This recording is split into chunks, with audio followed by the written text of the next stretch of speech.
Geoffroy, il faut que je te dise, avant de débuter, que j'ai enfin trouvé une voiture. Une voiture. Oui, une voiture, une vraie bonne affaire. 5 000 € seulement, j'allais pas laisser passer ça. Alors je vais l'équiper, je vais peut-être faire quelques roulages. C'est quoi comme voiture? Une Golf GTI. Anthony. Elle a 120 000 km, mais le vendeur m'assure que c'est une pépite. Bien entretenue, jamais accidentée, propriétaire unique, y a pas de risque. Anthony. Les jantes sont neuves, le son du moteur est parfait. Il m'a même dit que son grand-père l'avait achetée neuve. Elle a été pilotée par Henri Pescarolo et même Louis Rosier sur un Et événement. puis Sterling Moss aussi, peut-être, tant que t'y es. Bah, comment tu sais? Anthony, t'as fait un rapport car vertical? Un quoi? Car vertical, c'est un service qui te permet de vérifier l'historique complet d'un véhicule d'occasion. Tu rentres le numéro VIN ou la plaque d'immatriculation et tu obtiens un rapport détaillé. Kilométrage réel, accident déclaré, historique des pays où la voiture a circulé et vol éventuel. Ah, T'as fait ça avant d'acheter? bah, il avait l'air sympa le vendeur. Vas-y, lance le rapport en direct. Alors, kilométrage déclaré 120 000, kilométrage enregistré 300... Ouais, je te l'avais dit. 342 000. Hmm. Accident, Hmm. 2 incidents déclarés, dommages structurels significatifs. Ah, elle a aussi fait un passage en Roumanie et un en Bulgarie. Ouais, peut-être qu'elle a fait du rallye. Ah, propriétaire unique, il m'avait dit. C'est pour ça que Car Vertical existe. Avant d'acheter un véhicule d'occasion, que ce soit pour la route ou pour la piste, vous vérifiez. C'est simple, c'est rapide, et si le rapport ne trouve rien, il est remboursé automatiquement. Et avec le code Endurance Club, vous bénéficiez de 20% de réduction sur votre prochain rapport. J'aurais dû faire ça avant. Tu penses que je peux la revendre? Ouais, bon, on en parle après? Bienvenue au club, bienvenue dans l'Endurance Club, le podcast que j'ai le plaisir d'animer chaque semaine en compagnie de mon acolyte et spécialiste de l'endurance et du classique, Geoffroy Barre. Salut Geoffroy.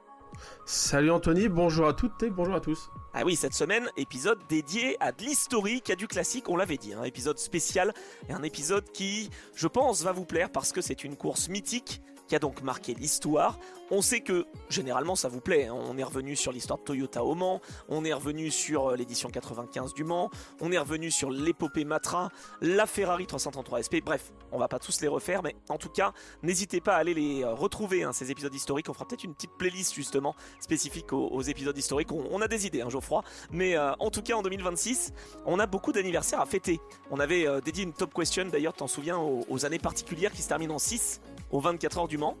Et bah là, on s'est dit, qu'est-ce qu'on peut choisir comme édition qui se terminerait en 6? Alors, dans ce qu'on avait comme idée, on aurait pu porter notre dévolu sur l'édition 96, qui était ta première d'ailleurs, hein, à laquelle tu as assisté en tant que spectateur. Exact. Ouais. Je me souviens, ça fera... ouais. J'ai écouté Ouais, la ça FAQ.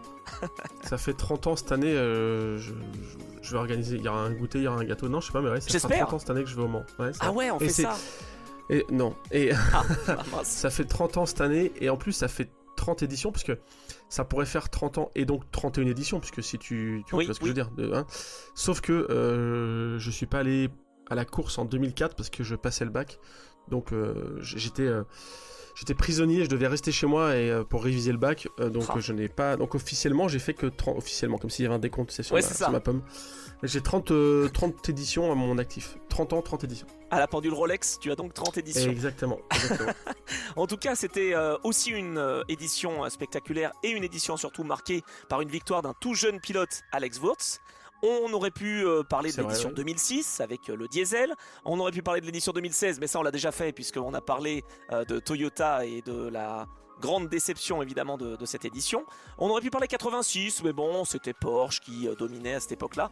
On s'est dit, tiens, est-ce que l'édition 66 ne serait pas un bon moment pour être raconté de nouveau avec des petites anecdotes qu'on puisse ajouter? Eh bien si, c'est ce qu'on s'est dit. Et donc, comme vous le savez dans l'Endurance Club, eh bien, on va vous donner des chiffres, des petites infos insolites pour le coup, des statistiques aussi qui vont vous permettre d'encore mieux connaître le monde de l'endurance, mais surtout de l'historique dans cette édition et dans ce nouveau numéro de cette Endurance Club. Et comme vous faites partie du club, eh bien on va vous féliciter tout de suite, mesdames et messieurs, avant le sommaire. Ça y est, Geoffroy, grâce à toutes et tous, on a passé le cap des 1000 abonnés sur YouTube. Alors sur les plateformes, tout continue évidemment, et je vois vos petits commentaires aussi. Et merci beaucoup, mais là, ça y est, le road to 1000 est atteint. Oh là là, c'est un cap quelle important émotion quand même.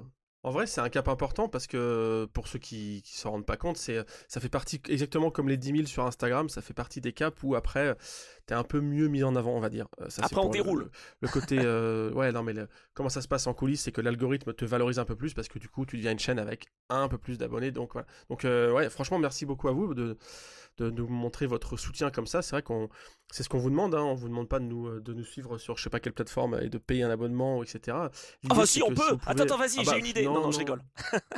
Non, mais c'est vraiment le meilleur soutien que vous puissiez faire, c'est déjà participer avec les commentaires, ça c'est top, on a toujours des super échanges. Ah, c'est génial. Et puis voilà, s'abonner, écouter si ça vous intéresse, enfin voilà, mais c'est un super soutien, donc ouais, franchement, c'est grâce à vous aussi que ça continue. Alors nous, bon, même si on n'avait pas 1000 abonnés, on se l'est dit juste avant en plus, hein, tu me l'as dit, de toute façon, même si on n'avait pas 1000 abonnés, on ferait quand même ça. Ça c'est clair. On l'a dit, on est parti pour 10 ans, hein, l'Endurance Club, dans 10 ans. Comment ça, encore, que 10 ans? Ah bah dans 20 ans, enfin bon, jusqu'à ce que mort s'en suive, mais... Ah voilà, merci. Oui, non, mais clairement, nous, c'est pas, on fait pas ça pour avoir des stats et machin. C'est quand même un bonus agréable de savoir qu'on est écouté et qu'on peut évidemment partager en étant de plus en plus nombreux, ça c'est sûr. Parce que, si tu veux, je me suis fait la réflexion aussi, je me dis, mais on est dans une époque où finalement tout le monde est un peu influenceur, créateur de contenu, etc. Donc c'est vrai que si t'as plus que des créateurs et personne qui écoute, c'est quand même dommage. Mais ce que je veux dire par là, c'est qu'on fait ça vraiment avec le cœur et vous devez le sentir évidemment. Et puis surtout, moi, je trouve aussi, je crois que je l'ai déjà dit dans la FAQ, je suis content de te retrouver chaque semaine en fait, Geoffroy. Moi, c'est ça qui me motive. Non mais carrément, c'est ça qui est cool. Et puis ouais, aussi on essaye d'apporter. Bah là, attends, je dis à l'avance, mais on essaye aussi d'apporter un truc un peu différent. Là, c'est casse-gueule parce que Le Mans 66, tout a été déjà dit quand même.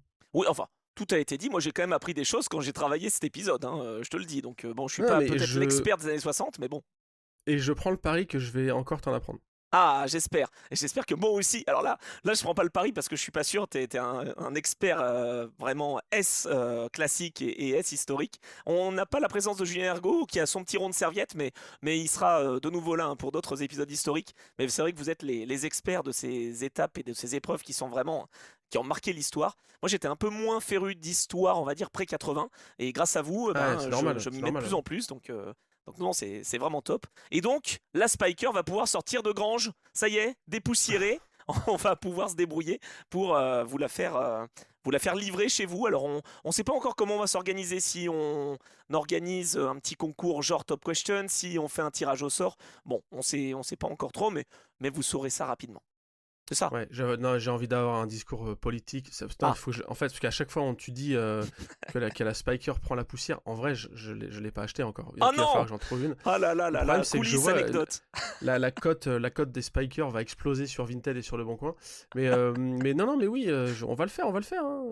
Oui. Non, je m'y engage. On va le faire. Oui. Ah ok. Croyez-moi, mesdames et messieurs, je vous le dis.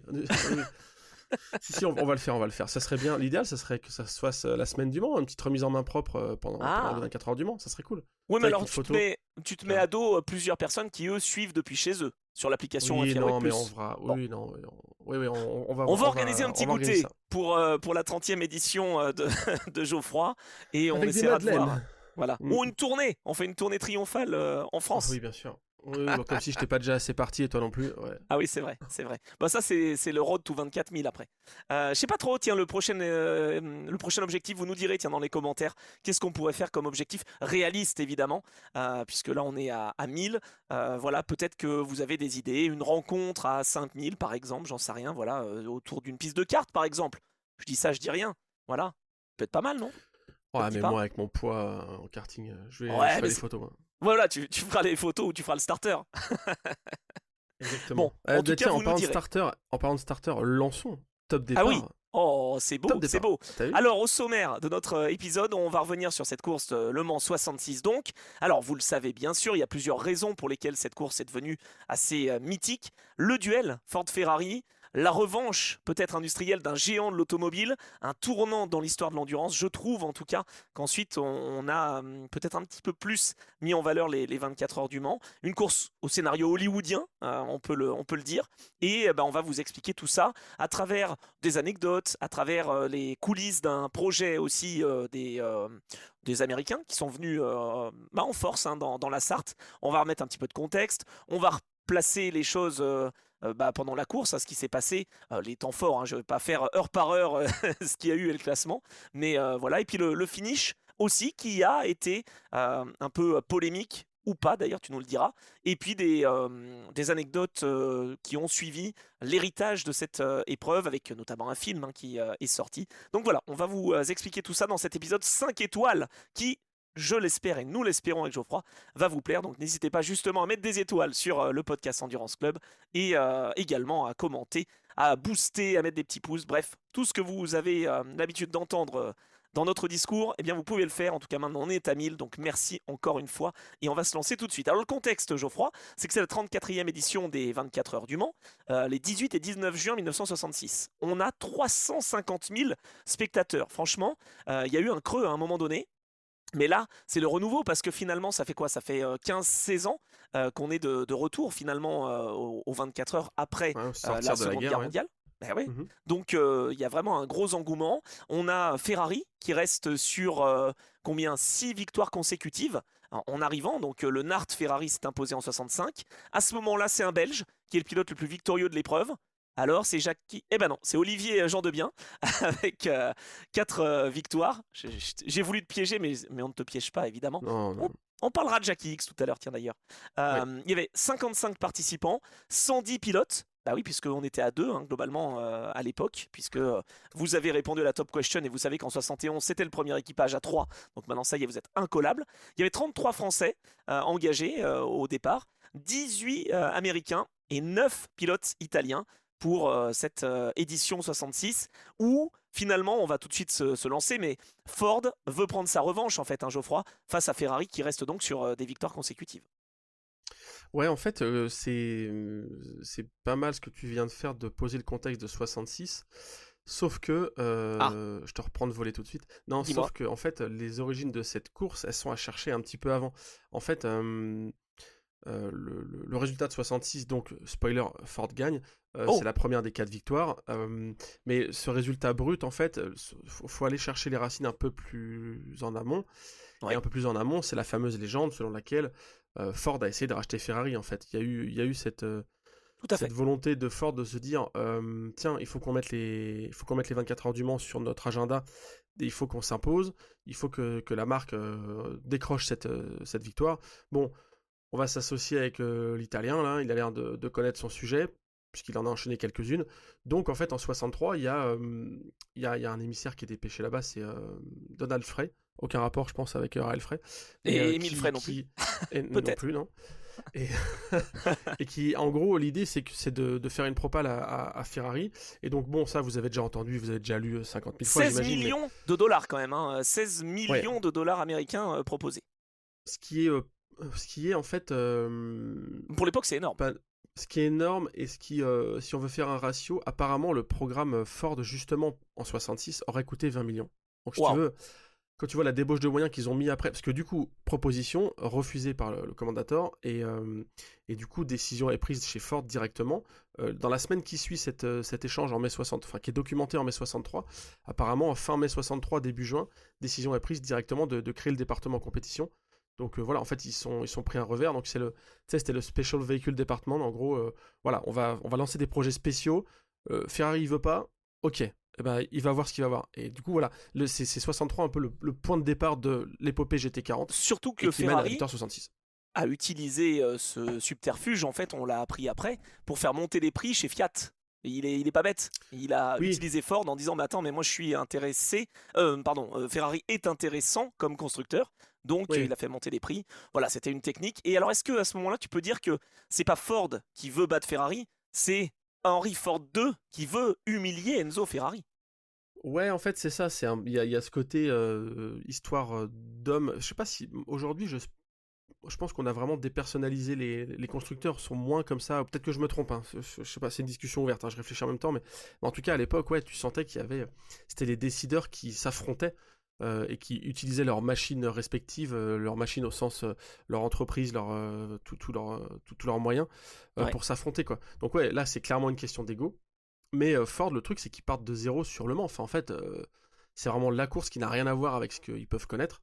Donc tout de suite, il y a ce qui est intelligent et ce qui est pour le coup ça, ce qu'on voit encore en moderne. Il y a la volonté de se rapprocher des Anglais parce qu'en fait ils se disent, on va pas faire ça sans avoir une base européenne. En fait, vouloir s'attaquer au Mans, si on reste chez nous et qu'on fait ça avec notre vision d'ici, ça va pas le faire. Donc, ils sondent pour prendre en main le projet et donc avoir une base de voitures et aller conquérir Le Mans.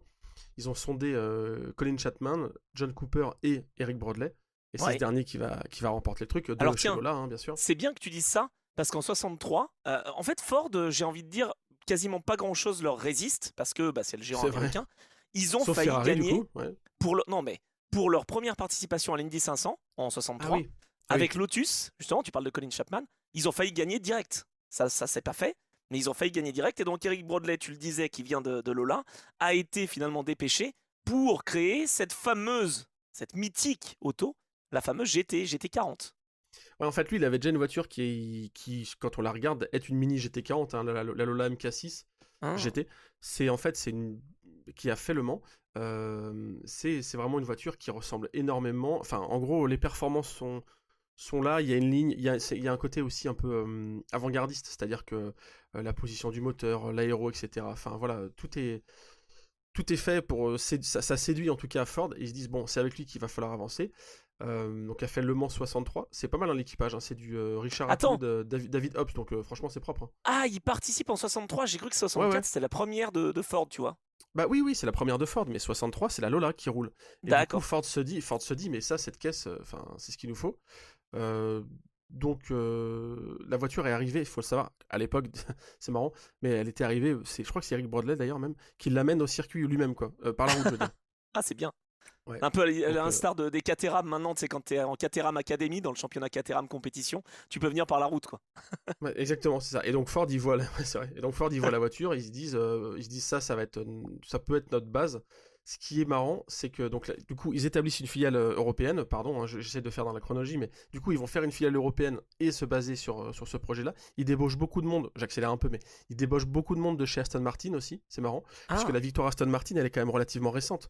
Ils ont gagné en 59. Donc en fait, ils débauchent John Weir, je crois. Oui. C'est le premier à être débauché. Et après, il y aura aussi des pilotes qui vont venir et qui étaient dans l'épopée Aston Martin. En fait, ils ont vraiment envie de se dire, on prend les meilleurs et on va faire ce qui se fait de mieux. À quel moment arrive Carroll Shelby? Parce que Carroll Shelby, il aura un rôle important aussi. Carroll Shelby... Est-ce que lui, c'est directement ou est-ce qu'il c'est un petit peu après? Tu as l'info, ça? Non, en fait, en 54, du coup, les Ford GT40 au Mans, ça marche pas. Et c'est là où ils se disent, bon, on va changer de management. Et du coup, ils disent adieu à John Weir, en fait, pour le programme. Et ils basculent sur Carroll Shelby. Okay. Mais du coup, et entre-temps, c'est le truc qui est aussi compliqué, c'est que Eric Broadley de chez Lola, lui, il a claqué la porte. En fait, le mec dont on utilise la voiture et qui est à l'origine vraiment de la ligne et de la... En fait, lui, il se dit... c'est pas, enfin, il y a plusieurs trucs qui apparemment dans ce que j'ai pu lire dans tous les récits qui sont de cette époque-là, c'est que lui il était choqué déjà par la bureaucratie. Ça c'est un truc qui est connu, qui est documenté de Ford, où t'avais un millefeuille de gens, de décisions, de chaînes de... Donc lui il s'est dit mais attends, enfin lui était habitué à faire des bagnoles dans son garage, je caricature, vous avez compris, mais voilà, s'il faut changer telle pièce, on va pas attendre qu'il y ait la validation de 8 personnes, quoi. Donc en gros, on va perdre du temps, on va jamais y arriver. Et puis lui il était aussi dans une logique, et vous allez comprendre après avec la suite, de faire évoluer la voiture, il avait une vision très poussée. La MK6 qui a fait Le Mans 63, elle est un peu frêle entre guillemets, enfin c'est pas une voiture, c'est pas une sport démesurée, grandiloquente, etc. Ouais. Sauf que lui dans sa tête, c'était juste un point de départ vers une caisse beaucoup plus extrême, et du coup il s'est barré de chez Ford, enfin de ce programme Ford GT40, et il a fait la Lola T70. Et en fait, la Lola T70 est juste ce qu'aurait dû être la Ford GT selon lui. Ah oui, selon attends, parce qu'en plus, cette Lola, on la voit souvent en historique, justement, rouler. Ah bah ça gagne tout en historique. Exceptionnelle, mais oui, elle est exceptionnelle. Et attends, donc ça veut dire que la Ford GT40, elle était conçue et considérée comme une GT à l'époque comme une GT, comme une proto. Alors ou là, pas un peu. En gros, Ford, ils ont tenté de la faire passer pour une GT, c'est pour ça qu'elle s'appelle GT, mais parce que c'était une des catégories qui était la plus favorable à l'époque, sauf qu'en fait, elle a aussi été engagée après en proto. Bah, du coup, Le Mans 66, t'as les deux versions. Le Mans 66, la MK2 est en catégorie prototype plus de 5 litres, si on veut être précis, et les GT40 de première génération, enfin celles d'avant, sont en sport. Ah oui, c'est ça. 5 Sport 5 litres. Voilà. Ouais, tout à c'est fait. ça. En fait, il y avait les deux. Non, mais ça, c'est vraiment du truc réglementaire. On joue avec le règlement. on joue avec le règlement, mais c'est un peu comme si aujourd'hui, par exemple, tu prenais une BMW MV8 hybride et que tu lui enlèves sa calandre et puis tu modifies un peu l'aileron et tu dis bah finalement c'est une LMP2 quoi. Ouais, oui, tu vois, c'était un Ou une peu. Ford GT par exemple qui serait développée comme un proto et tu l'habilles avec une GT, tu dis que c'est une LM GT3 par exemple. Tu peux faire ça aussi. Mais ouais, donc non, dans le déroulé, c'est hyper intéressant parce que, enfin, moi j'adore ce côté. La T70, c'est une caisse qui a rien gagné d'emblématique, mis à part Daytona avec Mark Donohue au volant, avec la livrée, tu sais, Sunoco, Penske, enfin la totale, Tout quoi, à fait. la belle, quoi. Mais mis à part je veux dire, sur le plan international et épreuve mythique, mis à part cette victoire à Daytona, la T70 n'a pas grand chose malheureusement. Et aujourd'hui, en historique, c'est une auto qui est incroyable, qui gagne tout. Yann Magnussen, il fait la saison complète de Le Mans Classic Series avec une T70. Avec Chris Ward et les mecs ils jouent devant tout le temps. Bah oui. C'est une voiture qu'il y a dans plein d'équipes. Là, le week-end dernier, j'étais à Spa Classic. Je pense que sur un plateau, il devait y avoir une dizaine de Lola T70. Enfin, c'est juste. Ah, tu m'étonnes. C'est l'épouvantail de l'historique parce que à l'époque, le développement. On fait pas un épisode sur la T70, mais juste une petite parenthèse, top digression. À l'époque, en fait, il y avait toujours un développement permanent. Et ils n'arrivaient pas à figer un truc qui fonctionne. En fait, Eric Broadlett est dans cette fuite en avant de recherche, d'amélioration continue. Il prenait pas le temps de savoir si, ok, il y a une bonne performance. Il prenait pas le temps de savoir si la bonne performance était liée à un truc en particulier. Il se disait, ok, donc ça c'est validé. Donc il continue, sauf qu'en fait, il avait fait une erreur dès le départ. Et donc la T70 a jamais eu vraiment le développement qu'elle méritait au sens 1 financier et 2 vraiment technique. Mais en fait, c'est elle la vraie idée de base de Eric Broadlett, c'est elle, quoi. C'est pas Ouais, je comprends. Et alors cette GT40, pour ce que j'ai lu aussi, elle était quasi inconduisible au départ. Il a fallu vraiment la développer. Carroll Shelby a fait tester les voitures jour et nuit. Et c'est finalement un des pilotes, Ken Miles, qui va devenir un peu, je vais pas dire le cerveau, mais il va au niveau technique en tout cas se dire, ok, je suis pilote, mais je vais aussi aider à développer. Tu as eu ces informations-là aussi de l'importance de Ken Miles au cœur de ce projet GT40? Ouais, Ken Miles, en fait, oui, c'est un homme clé, clairement, évidemment. Dan Gurney aussi, je pense, a quand même bien contribué. La fameuse bosse qu'il y a sur la GT40, c'est à lui qu'on la doit. Enfin, c'est à cause de lui, ou grâce, je sais pas, vous choisissez. Et parce que vu qu'il avait, je sais plus d'un mètre 90, je crois, enfin, il n'arrivait pas à se mettre dans la voiture, donc du coup, on a vu cette petite bulle faite pour lui, pour qu'il puisse rentrer avec son casque. GT40, c'est pas qu'il y a 40 chevaux ou je sais pas quoi, non. machin, ou 4 litres. C'est que c'est 40 pouces, c'est ça, de hauteur? Ouais, c'est ça, exactement. C'est la hauteur de la voiture. Ouais, c'est vrai, c'est marrant parce que je n'avais jamais pensé, mais à l'époque, les noms étaient souvent liés quand même ou à la puissance ou. Tu sais, chez Ferrari, leur fameux calcul Oui. Enfin, ouais, bref, hein, tu as compris. Non, mais ce qu'on avait dit avec la 333 SP, justement. Ouais, voilà, exactement. Bah, la 275, la 250, etc. Après, il y avait aussi des nommages par série, tu vois, chez Porsche, effectivement, là. Les 906, 908, chez Alpine, les A210, ça machin. Mais ouais, chez Ford, oui, effectivement, ils ont joué sur ce côté. Mais c'est vrai que c'est une des caractéristiques. Enfin, moi, je me souviens étant gosse, première fois que tu vois une photo. Moi, mon père avait une miniature de GT40, tu sais, mais les maquettes, quoi, les trucs, je sais pas, des revels, des trucs comme ça. Tu sais, Ouais. la truc un peu avec tout le détail à l'intérieur, quoi, avec le moteur, le truc, tout ça. C'est mon grand-père qui avait monté ça. Et quand tu vois une GT40, et quand tu en vois une en vrai, ça, ce qui impressionne pour moi, c'est la taille, quoi. Exactement comme je kiffe la CLR, c'est parce que c'est une voiture qui est. Les proportions sont. Il y a un truc qui choque l'œil tout de suite, quoi. T'as l'impression qu'elle est écrasée, tu sais.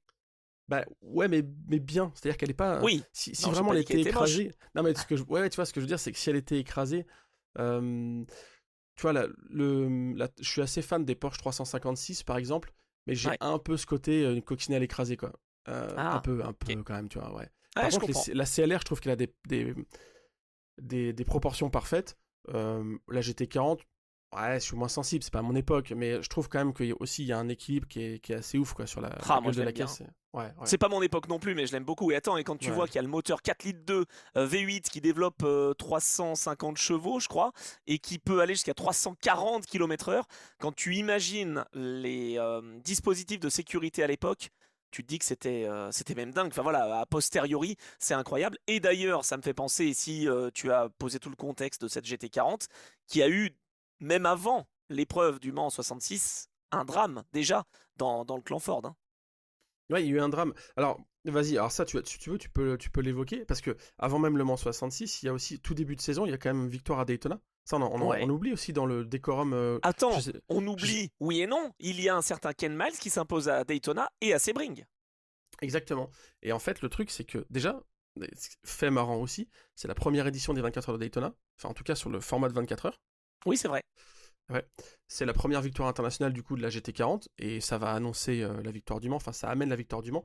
Alors, on a exactement ce qu'on dit souvent, ce qu'on pouvait faire à l'époque quand les voitures roulaient partout. Si tu gagnais à Daytona ou à Sebring, t'étais quand même en bonne position pour gagner au Mans.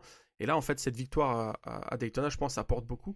Et après, ouais, tu l'as dit, drame avec quoi? Avec des essais en interne et puis avec la journée des pré-tests, c'est ça, hein?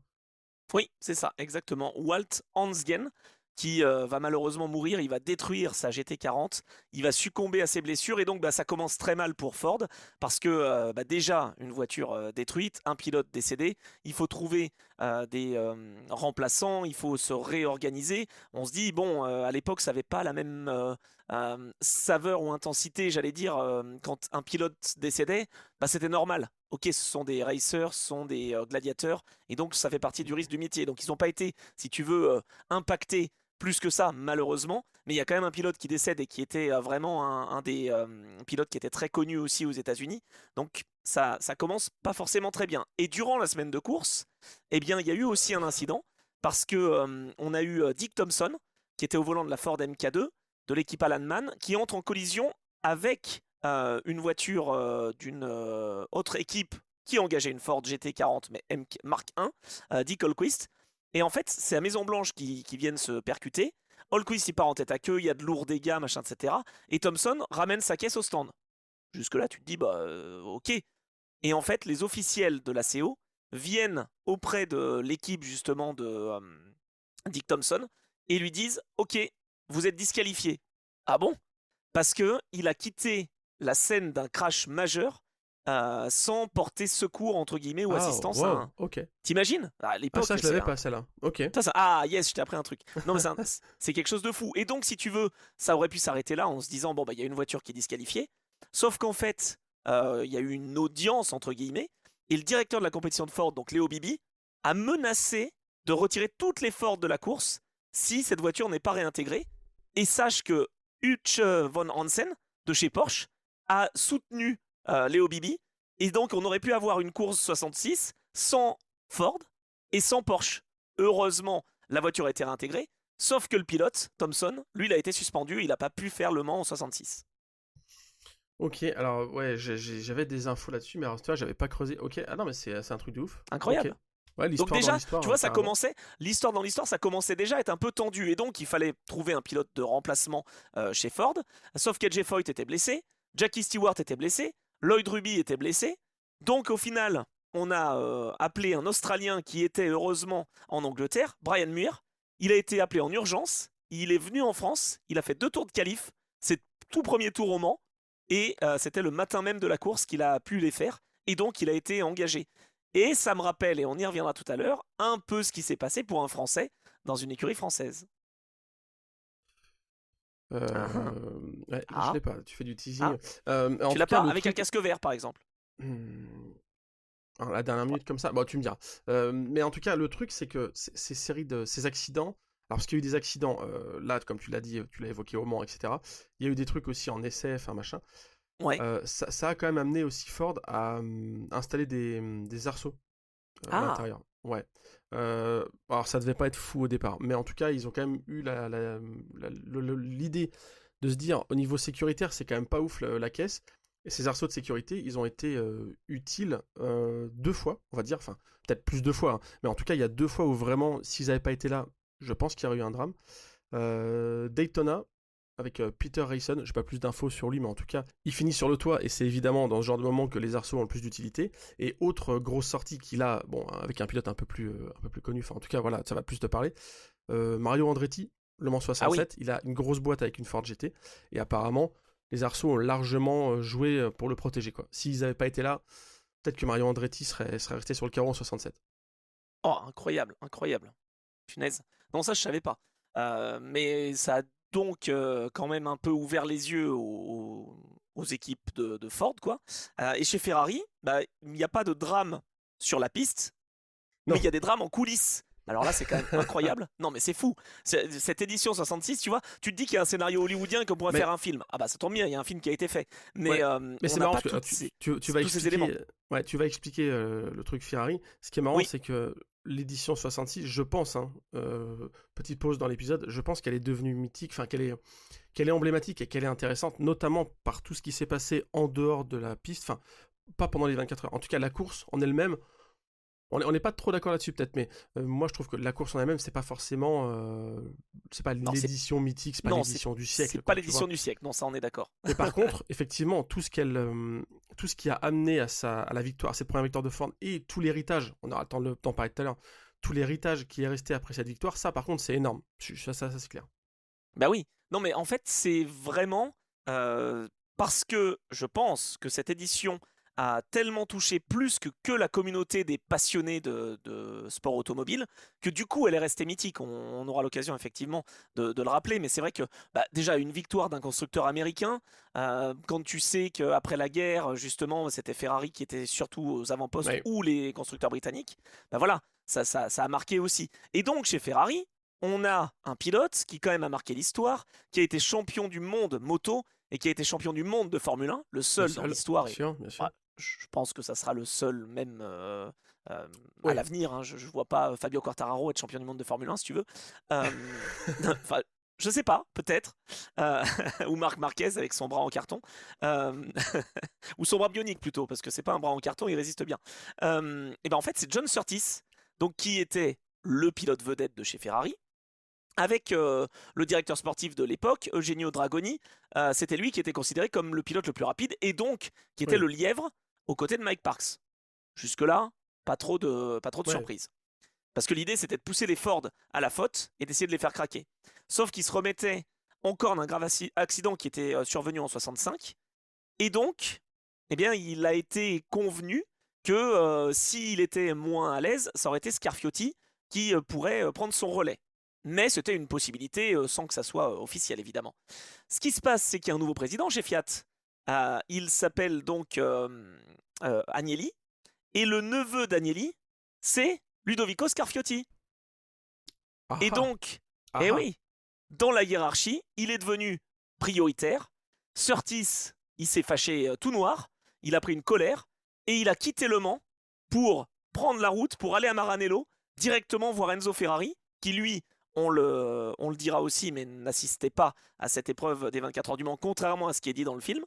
Et Surtees, champion du monde de Formule 1 tout de même, a été écouté mais pas respecté. Il a quitté l'équipe sans plus tarder, immédiatement. Donc il n'y a pas de John Surtees dans cette édition 66 avec Ferrari pour cette raison-là, t'imagines ? Alors qu'il sortait vainqueur, comme tu l'as dit, champion F1 en 64, vainqueur en Belgique, enfin machin. Et en fait, la légende dit qu'il s'est pointé et que donc il a dû bien rouler, il a dû bien beurrer la route, bien tartiner jusqu'à Maranello. Et en gros, il se pointe et il a dit parce que il a raconté ça. Il y a un témoignage dans un numéro de Motorsport où il dit je suis arrivé, j'ai été voir le vieux et je lui ai dit en fait moi j'ai signé pour gagner des courses, pas pour être impliqué dans des trucs politiques. Donc en fait, on va s'arrêter là quoi. Donc voilà, il a plus jamais reroulé. Wow. C'est vrai que c'est incroyable. Mais c'est là où tu vois, effectivement, on en a parlé en intro, l'importance des hommes avec un grand H, des personnes, des dirigeants masculins ou féminins. À l'époque, c'était quand même plus des mecs. Hein. Mais c'est là où tu vois le poids de la décision et parfois de conneries totales qui sont faites juste par question d'ego ou là, en l'occurrence, par jeu politique. Et oui, et filiation, tu vois, on parle, je fais la parenthèse, ça parlait d'Aston Martin qui avait gagné en 59, 59, pardon, qui était évidemment populaire et qui était très soutenu. Aston Martin en Formule 1, t'as un pilote sur deux. J'ai rien contre Lance Stroll, mais il pourrait faire un autre championnat, que ça serait pas grave, au lieu de faire de la Formule 1. Et pour autant, son lien avec le patron fait qu'il reste évidemment dans l'équipe. C'était pareil pour Marco Andretti quand il restait dans l'équipe en IndyCar. Honnêtement, il y a pendant 10 ans, il n'y avait plus de raison de l'avoir dans l'équipe, tu vois. Graham Rahal avec toujours pareil en IndyCar, je fais le lien parce que on parle de Ford et que c'est un constructeur américain. Là, c'est le neveu d'Agnelli qui est placé et qui est donc n'était pas mauvais, hein, Ludovico Scarfiotti, attention, mais il y a quand même des jeux qui sont plus que politiques, c'est carrément la famille, quoi. Alors que pendant ce temps-là, Oui. chez Ford, on se pose pas de question de savoir qui est le neveu du cousin de la nièce. On débarque comment, enfin je sais pas si tu veux qu'on fasse la transition vers le Mans, mais Si, bien sûr, bien sûr. on débarque comment avec 20 tonnes de matériel, vraiment 20 tonnes, entre 20 et 21 tonnes de matos. Un atelier mobile, 100 personnes, enfin en fait c'est la totale. Donc il y avait au total 8 GT40 je crois que c'est 5 plus 3, un truc comme ça, 5 en proto et 3 en sport. Ouais, tout à fait. Répartis en 3 équipes différentes, 3 entités qui sont chargées de les engager. Et il y avait, dans les stats que j'ai retrouvés, 12 moteurs de rechange. C'est-à-dire que là, à l'époque, tu pouvais changer le moteur, je crois, pendant la course. Oui. Mais du coup, ce que ça montre, c'est juste la débauche de moyens et l'armada qui est faite. Ça s'est déjà fait après, ça s'est déjà fait avant, mais ça s'est déjà fait après aussi. Et je pense que là, il y a aussi pas mal d'expérience qui est tirée de chez Aston Martin, parce que finalement, quand on regarde le palmarès des 24 heures du Mans, le vainqueur précédent avant Ferrari, c'est Aston Martin. C'est aussi pour ça, je pense qu'ils ont beaucoup, qui se sont tournés vers eux, qui les ont choisis. Si tu veux affronter Ferrari, autant aller voir les derniers qui les ont battus, donc 59 Aston. Et Aston Martin, 59, ça reste plus amateur, on va dire, et plus artisanal et très limité par rapport à ce qu'on connaît aujourd'hui. Mais c'était quand même un engagement très structuré, très carré, beaucoup de moyens mis en œuvre. Enfin, c'était vraiment très très pro. Et donc je pense qu'ils s'en sont aussi inspirés, même si Ford avait sa logique évidemment industrielle et ses moyens et ses procédures. Je pense qu'il y a eu un très bon... Là pour le coup, il y a une très bonne entente entre les anciens de chez Aston et ceux de chez Ford pour faire qu'on y va en... Tout est ok, tout est carré, quoi. Et il y a aussi autre chose. Bon, Ferrari évidemment beaucoup plus artisanal. On comparera, tiens, si tu veux bien, la Ferrari 330 P3 avec la Ford GT40 MK2. Moi, je voulais aussi souligner, comme tu le dis, Ford est arrivé avec des moyens incroyables. Ils sont venus pour faire la guerre, quoi. Je veux dire, ils étaient avec une logistique incroyable. Et ils ont été, pour la première fois, les utilisateurs de l'informatique. Ils avaient un ordinateur de l'université d'Oklahoma qui affichait les classements en temps réel, qui était là pour assister un peu. Alors attention, hein, on est en 66. Hein. Sauf que le problème, c'est qu'on est en plein développement, tu vois, dans les années 60, et que les données sont parfois fausses. Donc en fait, les Ford pensent que certaines voitures sont derrière alors qu'elles sont devant, etc. Enfin bon, c'est le début de l'informatique. Donc ils sont arrivés avec beaucoup de moyens, beaucoup d'envie. Mais s'il n'y avait pas eu la fiabilité douteuse de Ferrari, je ne sais pas si Ford aurait été un tel rouleau compresseur non plus, quoi. Mais voilà, en tout cas pour dire qu'ils arrivent avec énormément de moyens, tu l'as dit, énormément de voitures engagées et une auto qui finalement... alors oui, elle est efficace en ligne droite, ça c'est clair, on l'a dit, elle atteint quasiment 350 km/h, ce qui est dingue, avec un énorme moteur V8, dérivé de la NASCAR, un couple gigantesque et qui permettait donc justement de faire la différence dans les lignes droites. Sauf que la Ferrari, et ça te rappelle peut-être quelque chose avec la 499P, c'est un prototype qui est plus léger, qui est très fin aérodynamiquement et qui est beaucoup plus agile dans les virages. Et malheureusement pour Ferrari, c'est que cette voiture, elle commence à accuser un peu le coup parce qu'elle est un peu ancienne et donc peu fiable. Mais sinon, normalement, elle était quand même vraiment pas trop mal pour se battre face à Ford dans l'endurance et dans la course de 24 heures, évidemment, pas sur un seul tour. La P3, tu veux dire? Ouais. Ouais, oui, ancienne parce que c'est une évolution de la P2, mais par contre, c'est un nouveau bloc V12 pour cette course-là, je crois. Okay. Ouais, ils étrennent un nouveau V12, donc en fait, il y a ça aussi. Ça doit être une évolution au niveau de l'incylindrée, enfin un truc comme ça, tu vois, c'est quasiment un 4 litres, je crois. Mais en fait, chez Ferrari, je sens, c'est ce qu'on nous témoigne de l'époque, c'est que il y a aussi ce côté un peu, pas fin de cycle, mais presque, tu vois, de se dire, ils ont quand même enchaîné un paquet de victoires de 60 à 65. La dernière victoire avec technologie avec un moteur avant, c'est 62, je crois. Du coup, là, on est dans cette bascule technique, on va dire, technologique, plutôt. On est dans cette bascule et dans cette période où, Ferrari, a été le premier à briller, mais là, il y a la concurrence qui arrive. Il y a plein de marques aussi qui débutent. Et il y a Porsche qui commence à se faire remarquer, là aussi. Exactement, il y a Porsche qui commence à se faire remarquer. Il y a une 911 qui est engagée pour la première fois, donc ça se bat pas pour le général, d'accord, mais enfin, ce que je veux dire, c'est que il y a plein de constructeurs qui apparaissent, les Français aussi, Matra, bien sûr, Alpine qui monte en puissance, enfin... Tu sens que, c'est un jour la 499P perdra le Mans aussi, hein.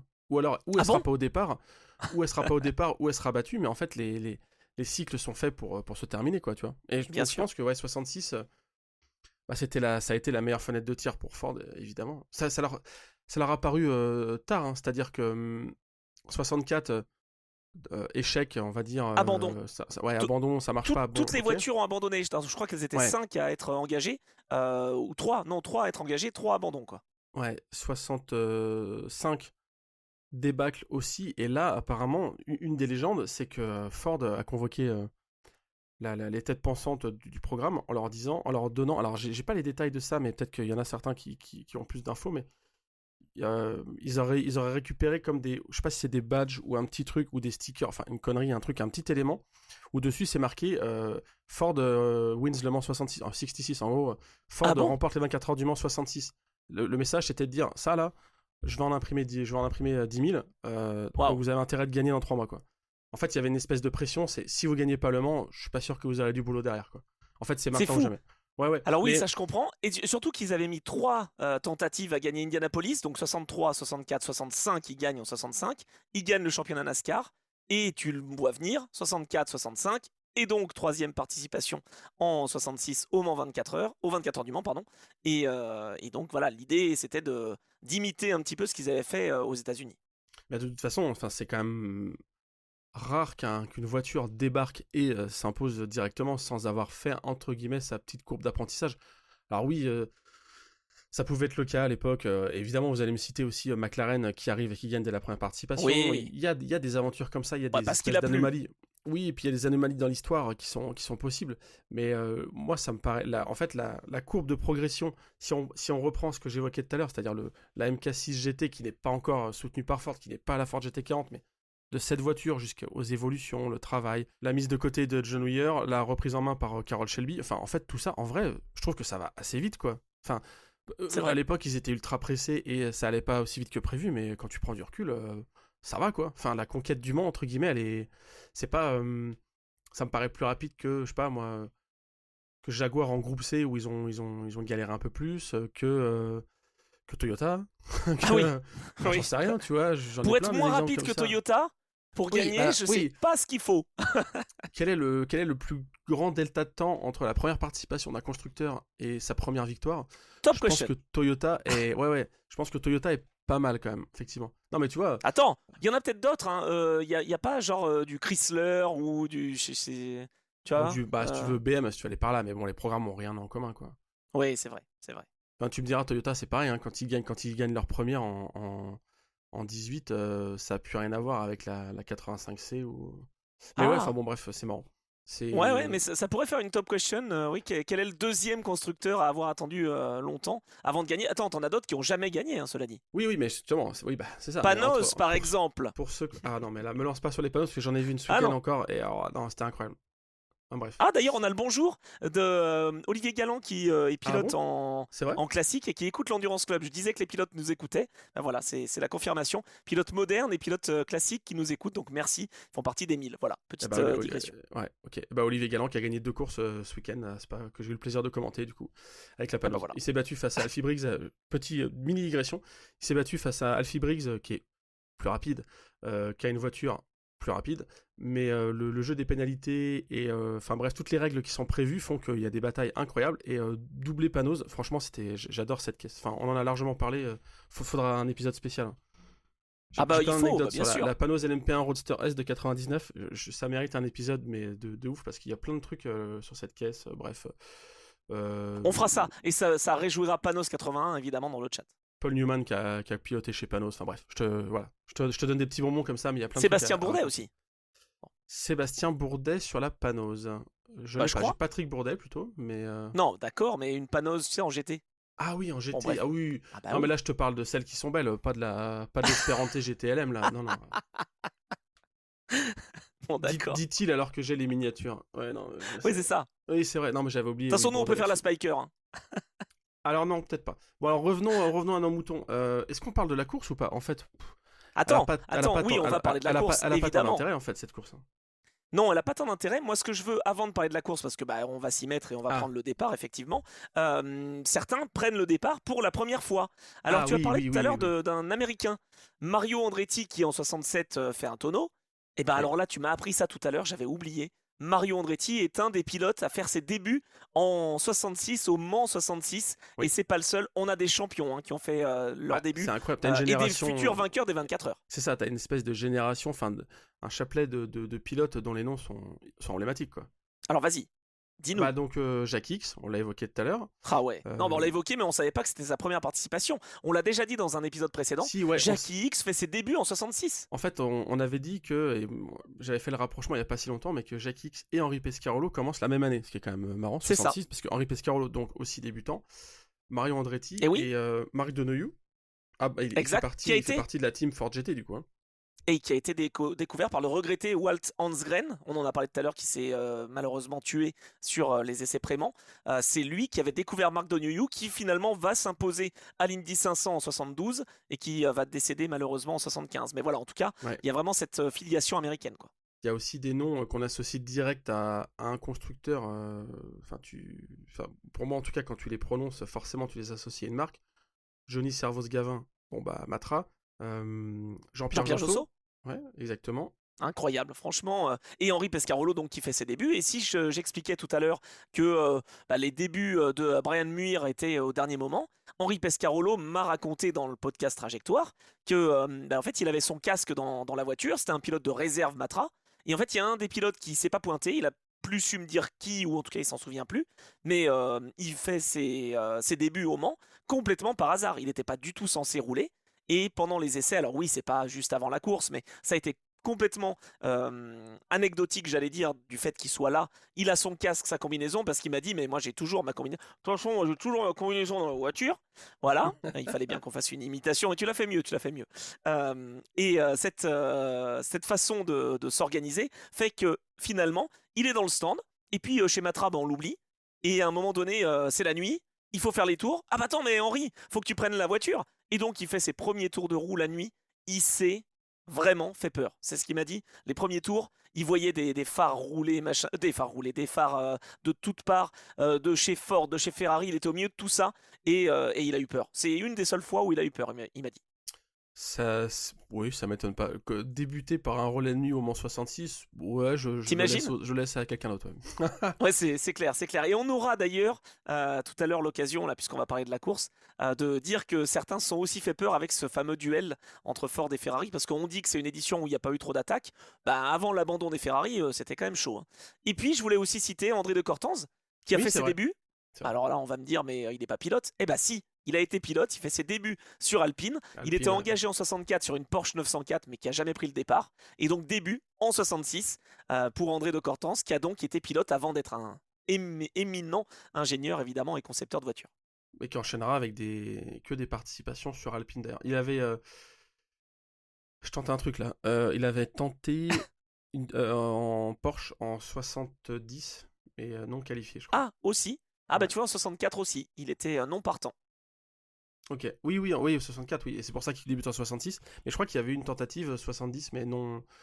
J'irai chercher tout ça possible. Sur le web. Voilà, on vous laisse chercher et vous mettez en commentaire, justement. Bon, la course, sous la pluie, c'est un départ qui est un petit peu, perturbé, et donc, un départ qui est quand même donné par un starter qui est pas trop mal non plus. On a dit qu'Enzo Ferrari n'était pas présent pour suivre la course, mais il est en Italie et il suit ça par téléphone. Eh bien, son homologue, lui, est sur place et va donner le départ. Ouais, exactement. C'est Henry Ford qui donne le départ.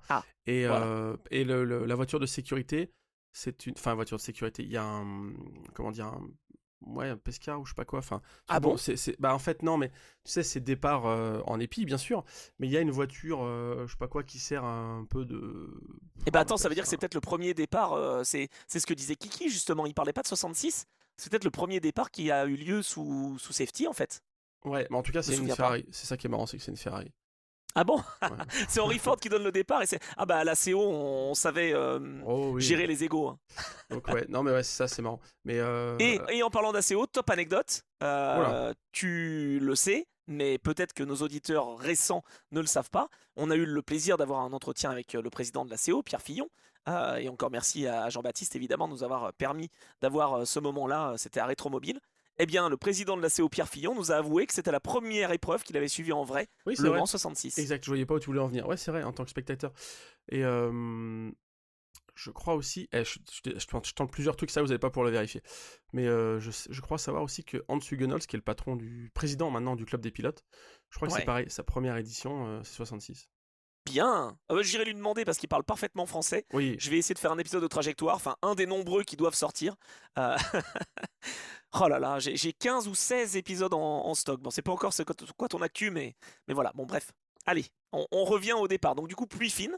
Et il faut choisir les bons pneus. Alors, il n'y avait pas des pneus slick et des pneus vraiment pluie à l'époque, mais il fallait quand même choisir si on prenait des pneus tendres ou des pneus durs. Et donc, des hésitations se sont faites. Voilà, au début.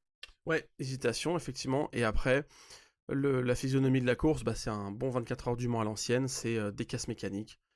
Oui, et attends, et surtout, Ford qui, tu vois, malgré tout ce qu'on a expliqué sur la GT40, ils n'étaient pas ultra confiants sur la fiabilité. Ouais. Et donc, ils avaient demandé, enfin l'état-major Léo Bibi notamment, et puis Carroll Shelby, avaient demandé aux pilotes Ford de ralentir, de faire des tours en 3.36, tranquille. Sauf qu'en fait, personne n'a respecté, et ils ont tourné dès le début de course en 3.33.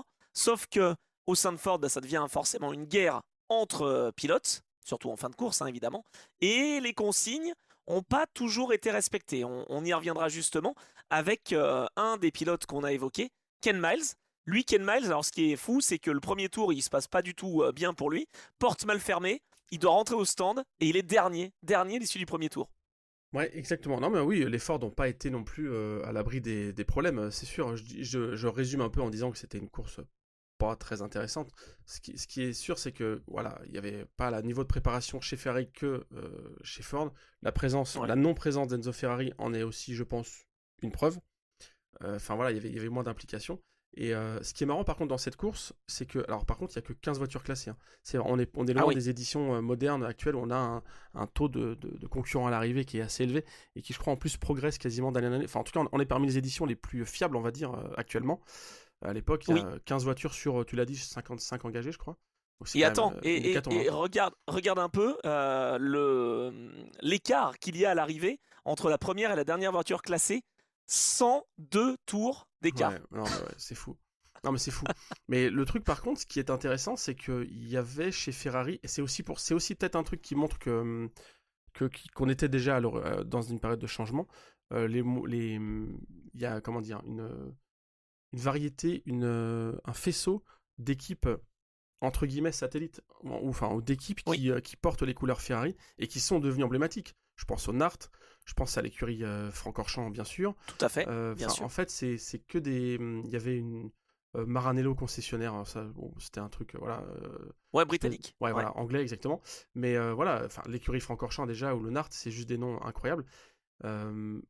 Première Ferrari, d'ailleurs, à être classée, 8ème seulement. On a triplé Ford, et on a 4 Porsche derrière. Hein. La Scuderia Filippinetti, tu vois, c'est des noms incroyables, quoi. Et moi, j'aime bien ça fait pas un parallèle avec aujourd'hui, parce que AF Corset, la numéro 83, elle est pas indépendante, mais tu vois bien l'utilisation de la couleur jaune, ce côté... Moi, j'aime bien, parce que... ah oui, moi aussi. L'héritage de Ferrari au Mans, il est certes l'équipe officielle, les bagnoles rouges, machin, mais il est aussi pour moi très vivant et très riche avec les initiatives indépendantes. Je pense à même la période qui va suivre, avec les Daytona, par exemple, les 512 BB. T'as parlé du Nart, tu sais. Il y a une autre équipe américaine, ça me fait rire, j'y pense, parce que évidemment on a travaillé le sujet. Il y a l'équipe d'Ed Hugus, celui dont on a parlé, le légendaire Ed Hugus, qui a peut-être jamais pris le volant et qui n'a peut-être jamais gagné les 24 heures de Daytona. 24 heures du Mans, ouais, aussi. 24 heures du Mans, pardon, oui. Ouais, avec une 275 GTB. Mais c'est génial aussi d'avoir cette variété de modèles, parce qu'on a parlé de la 330, mais t'avais de la 365 P2, t'avais et des 275 LM ou GTB. Moi, j'adore ça. J'en suis tombé amoureux il y a pas si longtemps, tu vois. Le Tour Auto m'a un peu aidé. Et là encore, ce week-end, il y en avait une 275 GTB en piste. C'est incroyable à voir évoluer. C'est complètement... Enfin, la ligne de la voiture... Enfin, moi, j'adore. C'est clair. Non, mais elles sont très très belles. Et puis t'avais une vraie variété parce que t'avais des Ferrari 250 LM, des Ferrari 275 GTB, tu l'as dit, 330 P3 pour aller chercher la victoire, bien évidemment. Ferrari aussi 365 P2. Enfin, t'avais tout, quoi. En fait, t'avais une sacrée variété de voitures. Hein. Et au milieu de tout ça aussi, on l'a évoqué brièvement, mais une diversité de concurrents français. Matra qui débute. Oui. Alpine. Alpine qui est là. Ouais. On avait aussi. Et tu as Ford France qui est représenté. Et alors là, ça me fait rire parce que Ford a une équipe française donc qui engage une voiture avec Guy Ligier et Bob Grossman. Exactement. Tu avais aussi des CD, marque française. Tout à fait. Enfin Charles voilà, Dutch, je trouve ça. Et la première Porsche qui est engagée, donc je l'ai évoqué, mais la toute première Porsche 911 de 24 heures du Mans, c'est là, et c'est l'initiative française, puisque c'est l'importateur, je crois, à l'époque. Enfin, bref, il y avait où le distributeur. Enfin voilà, c'est aussi. Elle a pavillon français, on va dire quoi. C'est génial, ça c'est génial. Et petite anecdote aussi, tu vois, on a travaillé la liste des engagés de cette édition. Il y a le papa de Henri Toivonen, Pauli Toivonen, qui roule sur une Alpine dans cette édition, tu vois. Donc le pilote de rallye malheureusement décédé au Tour de Corse. Voilà, on a une filiation. C'est vrai qu'à l'époque, on avait vraiment des dynasties qui se créaient assez tôt finalement, parce que on avait un petit peu plus d'ouverture, j'allais dire, pour rouler, quoi. Celui qui voulait rouler, il trouvait une solution, quoi. Ouais, exact. Petite anecdote, je fais une top digression. Anecdote que, à mon avis, tu n'as pas. Parce que là, on parle de la course. Pendant la course, il y a eu une autre course, une course dans la course. Ah mince, je l'ai pas celle-là, non? C'est le volant jeune conducteur assez haut, quoi. Course ouverte aux jeunes de 8 à 15 ans, disputée sur 6 heures. C'était le critérium du jeune pilote. En fait, c'est ça. Ouais, le critérium du jeune pilote assez haut. Ok. Ouais. Et ça, c'est la première en 66. Exactement. En fait, il prenait des répliques de 330. Non, mais t'es bon. Il prenait des répliques de 330 P2. Bon, 3 chevaux, hein, la voiture. 3 chevaux, 73 cm3. Non, 2 chevaux, 2 chevaux. Mais ils étaient 3 pilotes à se relayer. Donc, je vous rappelle, hein, de 8 à 15 ans. Donc, 3 gamins, en fait, quoi, qui se sont relayés. C'est génial. Et ils ont fait 183 km. Je sais pas si tu vois. Hein, 183 km en 6 heures. Donc, 30 km/h de moyenne, en gros. Et c'est devenu après le critérium du jeune conducteur. Tu l'avais, c'est ça. Ah là là, j'adore, mais je savais pas que c'était en 66 la première. Et voilà. En fait, on est dans cette dynamique-là aussi avec Le Mans classique, bien sûr, avec Little Big Mans. Ouais, c'est ça, exactement. Mettre le pied à l'étrier, j'allais dire, pour les enfants. Et moi, j'adorais. Là, j'ai jamais fait ces trucs-là, mais j'ai toujours adoré voir d'autres gamins quand j'étais gamin. Rouler, enfin je trouve ça Little Big Man, franchement au Mans classique c'est toujours un super moment quoi.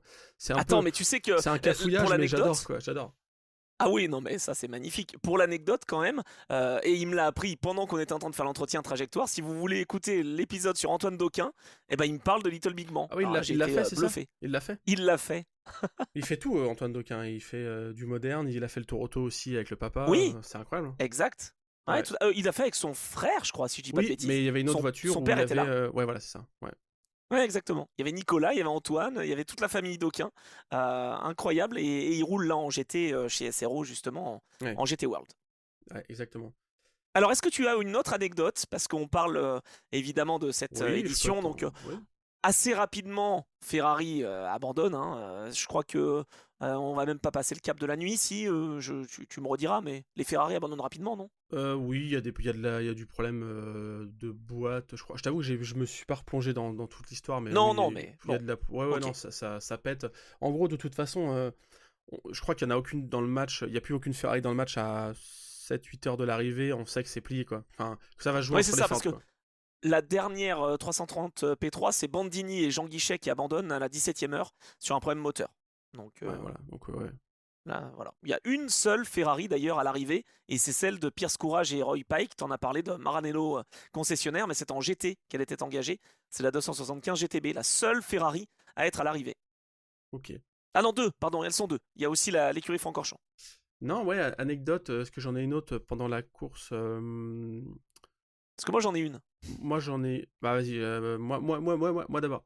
On a dit que c'était la FAQ l'épisode moi. Moi, il y en a une que j'aime. Enfin, c'est une anecdote, c'est pas vraiment une anecdote, mais une de mes Ford GT40 préférées, parce que je l'ai dit déjà, et j'ai vu qu'il y avait eu des commentaires, et on est là pour discuter, pour échanger, et c'est ça qui est parfait. Mais moi, les livrets Gulf, je les vomis.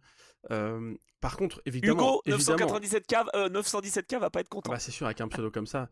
Mais c'est sûr que, par contre, sur une Ford GT40 ou sur une Porsche 917, c'est validé. Il n'y a pas de souci. Ça, c'est bon. Ou sur une Mirage. de l'équipe John Ouais, Wyer. sur une Gulf Mirage, ça passe, ouais, déjà, parce que oui, c'est exactement. C'est mieux que sur une Courage LMP2 Paul Belmondo, tu vois. Mais, par exemple, ou même sur une grosse crémère, là, bref, ça passe, mais c'est, par exemple, pour parler de la Ford GT40, puisque c'est le sujet du jour, pour moi, la plus belle livrée, c'est celle qu'il y avait sur le châssis, c'est pointard, sur le châssis 1032, c'est une voiture qui fait le Mans 66, qui abandonne, je crois, au bout de la 5e heure, un truc comme ça. Et pourquoi je parle d'elle, c'est parce qu'en fait, donc sa livrée, c'est doré, vous le prenez comme vous voulez, enfin non, pas doré, chocolat, marron, il y a une teinte un peu, tu vois, foncée, et avec à l'avant, je pense que tu l'as déjà vu, avec à l'avant une partie du capot qui est verte. En fait, moi j'adore. Ah oui. Ouais, moi j'adore ça. La numéro 4. Elles étaient pas mal quand même, ces Ford GT40, parce qu'elles étaient toutes de couleurs différentes. Exactement. Il y avait une noire, une rouge, une jaune, enfin, chocolat, ce que tu veux, quoi. Pour moi, ils ont fait. Pour moi, ça, c'est la plus belle livrée sur une GT40. Bah, clairement pas la plus connue, la plus vue. Et c'est laquelle? C'est la 5, non? C'est la numéro 4, je crois. Et, ah non, 4. Okay. Et c'est une voiture qui, malheureusement, n'est pas dans ma collection, puisqu'elle a été vendue en 2025 13 millions de dollars. Et je me suis pas positionné, si tu veux. Elle a été vendue chez Sotheby, mais elle a été vendue il y a pas très très longtemps, et c'est vraiment l'original. Enfin voilà, c'est cette voiture. Ah ouais. Ouais. C'était le musée de l'Indianapolis Motor Speedway qui l'avait en fait. Elle était là depuis les années 60, quoi. En fait, elle a fait Le Mans 66 et peut-être même Le Mans 67, je suis pas sûr. Bah, c'est celle de Mardonneuil. Alors moi, je suis pas fan du vert et du marron. Ouais, moi j'adore ça. Enfin, voilà, ça pour moi, c'est ma GT40 ultime, quoi. Ah ouais. Ah, moi je préfère, je crois que c'est celle de McLaren et Hammond, hein, d'ailleurs, qui gagne. Je crois que j'aime bien celle-là. Et alors attends, il y a une anecdote justement sur une GT40, j'ai pas eu le fin mot de l'histoire sur le pilote qui était au volant, mais une GT40 perd une roue dans la nuit, et le gars revient au stand en ayant fixé lui-même sa roue, c'est-à-dire qu'il prend la roue sur le bras, en bord de piste, hein, tu vois, on prend pas de risque, hein.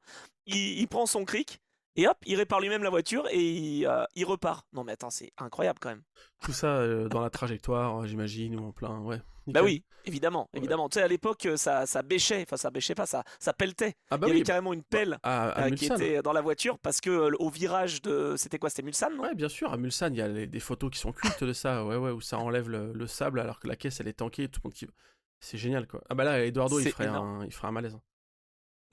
Safety car in 5 seconds. Non mais c'est vrai que c'est fou. Enfin, faut vous imaginer quand même les moyens à l'époque. C'est fou.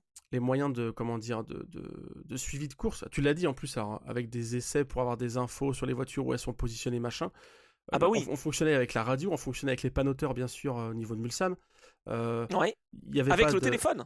C'est pas le téléphone rouge, mais il y avait le téléphone carrément pour donner les infos justement à Mulsanne. La 4 vient de passer, la 4 vient de passer. Ouais, bah c'est ça, il disait la 4, la 8, la 42, la 66. Enfin voilà, c'était vraiment... Et tout passait par radio. Et avoir des images de cet endroit-là, en direct, je pense pas que c'était techniquement possible. Je sais pas s'il le faisait. En tout cas, le circuit n'était pas fibré. Ça Non. Je m'avance peut-être un peu, mais non, je crois qu'il n'était pas fibré. C'est pas sûr. Alors, il y a eu aussi, je le disais, des passes d'armes vraiment dans les Hunaudières parce que la Ferrari était rapide, mais la Ford était encore plus rapide.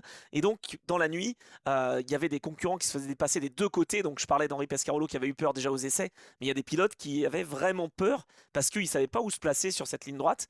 La vraie, comment dire, lutte entre Ford et Ferrari était aussi la nuit, et cette nuit qui a été très très fraîche, très froide, avec un personnel frigorifié, avec des stands quasiment vides parce que tout le monde était à l'intérieur pour se mettre à l'abri autant que possible, mais c'était pas les stands modernes, hein. Donc ils se mettaient à l'abri comme ils pouvaient, comme il y avait beaucoup de vent. Température proche de 0 en juin 66. Okay, ah ouais. Et donc une petite anecdote, tu m'as permis de lire un article justement, c'était quoi? C'était Motorsport, je crois. Ouais, ils ont fait un numéro spécial le Mans 66, ouais. Génial, celui-là il peut être dans notre top reco d'ailleurs à l'issue de cet épisode. Aucun alcool était vendu sur le circuit en cette année 66, incroyable. Ok, et la raison, donc, la raison pas de possibilité de se réchauffer, la raison je ne le sais pas. En tout cas il y avait du Pepsi qui était vendu mais ça réchauffait pas le paddock. Ah ouais, excellent, ok. Énorme quand même. C'est toujours le cas sur le circuit, jusqu'à une certaine heure, ouais, en fait... anecdote, top digression. Top anecdote pour être parmi les travailleurs de l'ombre dont nous faisons partie, cette grande famille. Vu que tous les ans on bosse aux 24 heures du Mans, moi ça m'est déjà arrivé, je le confesse, de glaner une petite bière dans la semaine, en dehors de mes heures de travail, bien sûr. Bien évidemment. Mais en fait, je crois que par exemple, pour être simple, quand le circuit n'est pas ouvert officiellement au public, et ben du coup il n'est pas considéré. Alors là il y a des gens qui sauront ça mieux que moi, peut-être à la CO ils le connaissent, moi je vous dis comme je l'ai compris, c'est que quand le circuit n'est pas ouvert au public, du coup il n'est pas considéré comme un établissement recevant du public, donc la vente, le débit de boissons et la vente d'alcool sont interdites. Donc toi si t'es sur le circuit, tu fais partie du personnel qui bosse, je sais pas, j'imagine que le lundi à 14h le circuit est pas ouvert au public, tu vois. 14h ça va pour une bière? Non, allez, 11h30 du matin, une petite binge, tu vois, avant de manger, bah, tu ne peux pas, puisque les fûts sont là, enfin tout est là, hein, bien sûr, toutes les installations sont là, mais ils n'ont pas légalement le droit de vendre de l'alcool, et c'est respecté. D'accord. Ah bah ça c'est sûr que c'est respecté, tout à fait. Non, il faut aller au Super U d'Arnage pour prendre de la bière à ce moment-là. Le Super U, top recommandation, le Super U d'Arnage. Ça, si vous n'avez pas écouté la semaine dernière notre épisode sur les 24 heures du Nürburgring, je vous le conseille. Par contre, je ferai un reportage le jour où Max Verstappen débarque et le jour où on a 50 000 Hollandais qui débarquent. Non mais en vrai, faut monter une équipe télé, je m'en fous, j'y vais en fonds propres. Faut mettre des moyens. On fait l'Endurance Club télé. Ah ouais, faut mettre des moyens, faut faire un reportage d'une semaine sur la vie des Hollandais au Mans. Ça va être incroyable. Quand ils vont aller à la parade et tout. Enfin, je veux suivre, moi je veux ça. Je veux un backstage de 2 heures, un documentaire Arte. Déjà qu'ils sont nombreux, alors que Max Verstappen n'est pas là, je me dis... tu les imagines, est-ce qu'il va venir avec Ford? T'imagines comment ils vont être chauds? T'imagines comment ils vont être chauds les mecs? Ah, ça serait énorme. Ah ouais. Parce que comme on est dans l'épisode de Ford versus Ferrari en Le Mans 66, voilà, c'est peut-être le parallèle justement avec Super Max qui pourrait venir l'année prochaine. Est-ce qu'on aura un match Ford-Ferrari à l'avenir en hypercar? Pas sûr, parce que peut-être que Ferrari sera justement sur une fin de cycle, exactement comme il l'était à l'époque. Hein. Oh. Ah oui. Alors ça, tu vois, j'y ai pas pensé. Ouais, tout à fait. Ils sont en train d'arriver chez Ford. On fera un épisode aussi sur ces nouveaux constructeurs, Ford et McLaren, parce qui arrivent l'année prochaine. Sauf s'il y a une 499P Evo ou une Ferrari 500P, je sais que ça sera pas ça, vous savez. Mais tu vois ce que je veux dire, sauf s'ils font une nouvelle voiture, il y a des mecs qui vont être premier degré, tu sais. Non, mais sauf s'ils font une nouvelle bagnole, à un moment quand même... ça va être compliqué, je pense, les nouvelles voitures vont forcément reléguer les plus anciennes, donc je sais pas s'il y aura un affrontement direct. Ah ouais, bonne question. C'est, j'imagine, dans l'imaginaire collectif, une attente, voilà, d'avoir Ford face à Ferrari. Maintenant, est-ce que la Ford sera au rendez-vous aussi? Est-ce qu'ils vont faire des si bons débuts que Genesis? Bon, ça, on y reviendra. En tout cas, on revient en 66. Donc là, on fait un saut dans le temps avec Ford et cette gestion de course. On va parler du finish, bien évidemment, parce qu'il a été a priori controversé, mais est-ce qu'en vrai il l'a été? Ça, tu vas nous le dire. Mais déjà pendant la course, les consignes, je le disais, de respecter un 336 n'étaient pas du tout de l'avis des pilotes quelque chose de très positif. Et a priori, et on l'aura appris plus tard, Leo Bibi a admis qu'il avait été ennuyé, même plus, par le fait que Ken Miles n'a pas respecté les consignes pour ne pas attaquer Dan Gurney et il n'a pas respecté ses team orders en risquant potentiellement un accrochage. Et est-ce que cette chose-là fait que Leo Bibi, qui était donc le directeur sport, on va dire, de chez Ford, eh bien, a donné sa consigne à Carroll Shelby pour faire cette fameuse arrivée groupée, etc. On ne saura jamais. Mais c'est vrai que Ken Miles était en mesure, parce qu'il est revenu aux avant-postes, il était même en tête dans la dernière heure. Il était en passe de gagner donc Daytona, on l'a dit, Sebring et Le Mans. Et je pense que c'eût été le seul à faire cette triple couronne. La même année, oui. C'est ça, hein. La même année, ça aurait été fou. Ouais, après, sur ce finish... ça fait... Alors dis-moi, parce qu'on entend tout et son contraire. En fait, ce qui est compliqué, c'est que malheureusement, cet épisode est tellement devenu, entre guillemets, légendaire, que maintenant, la mémoire collective préfère se souvenir de la légende plutôt que de la réalité. Et le film Le Mans 66, ça y est, je l'ai prononcé, le film Le Mans 66, ça y est, entretient notamment ce mythe-là. Enfin, en fait, tu sais, c'est bien connu, quand la réalité n'est pas forcément reluisante... voilà, on peut traficoter un peu les trucs, etc. Donc, le film Le Mans 66, je le confesse que je n'ai pas vu en entier. J'en ai vu des bribes. Ah, moi je l'ai trouvé. Alors attends, je le trouvais très bien quand même. Petite parenthèse film.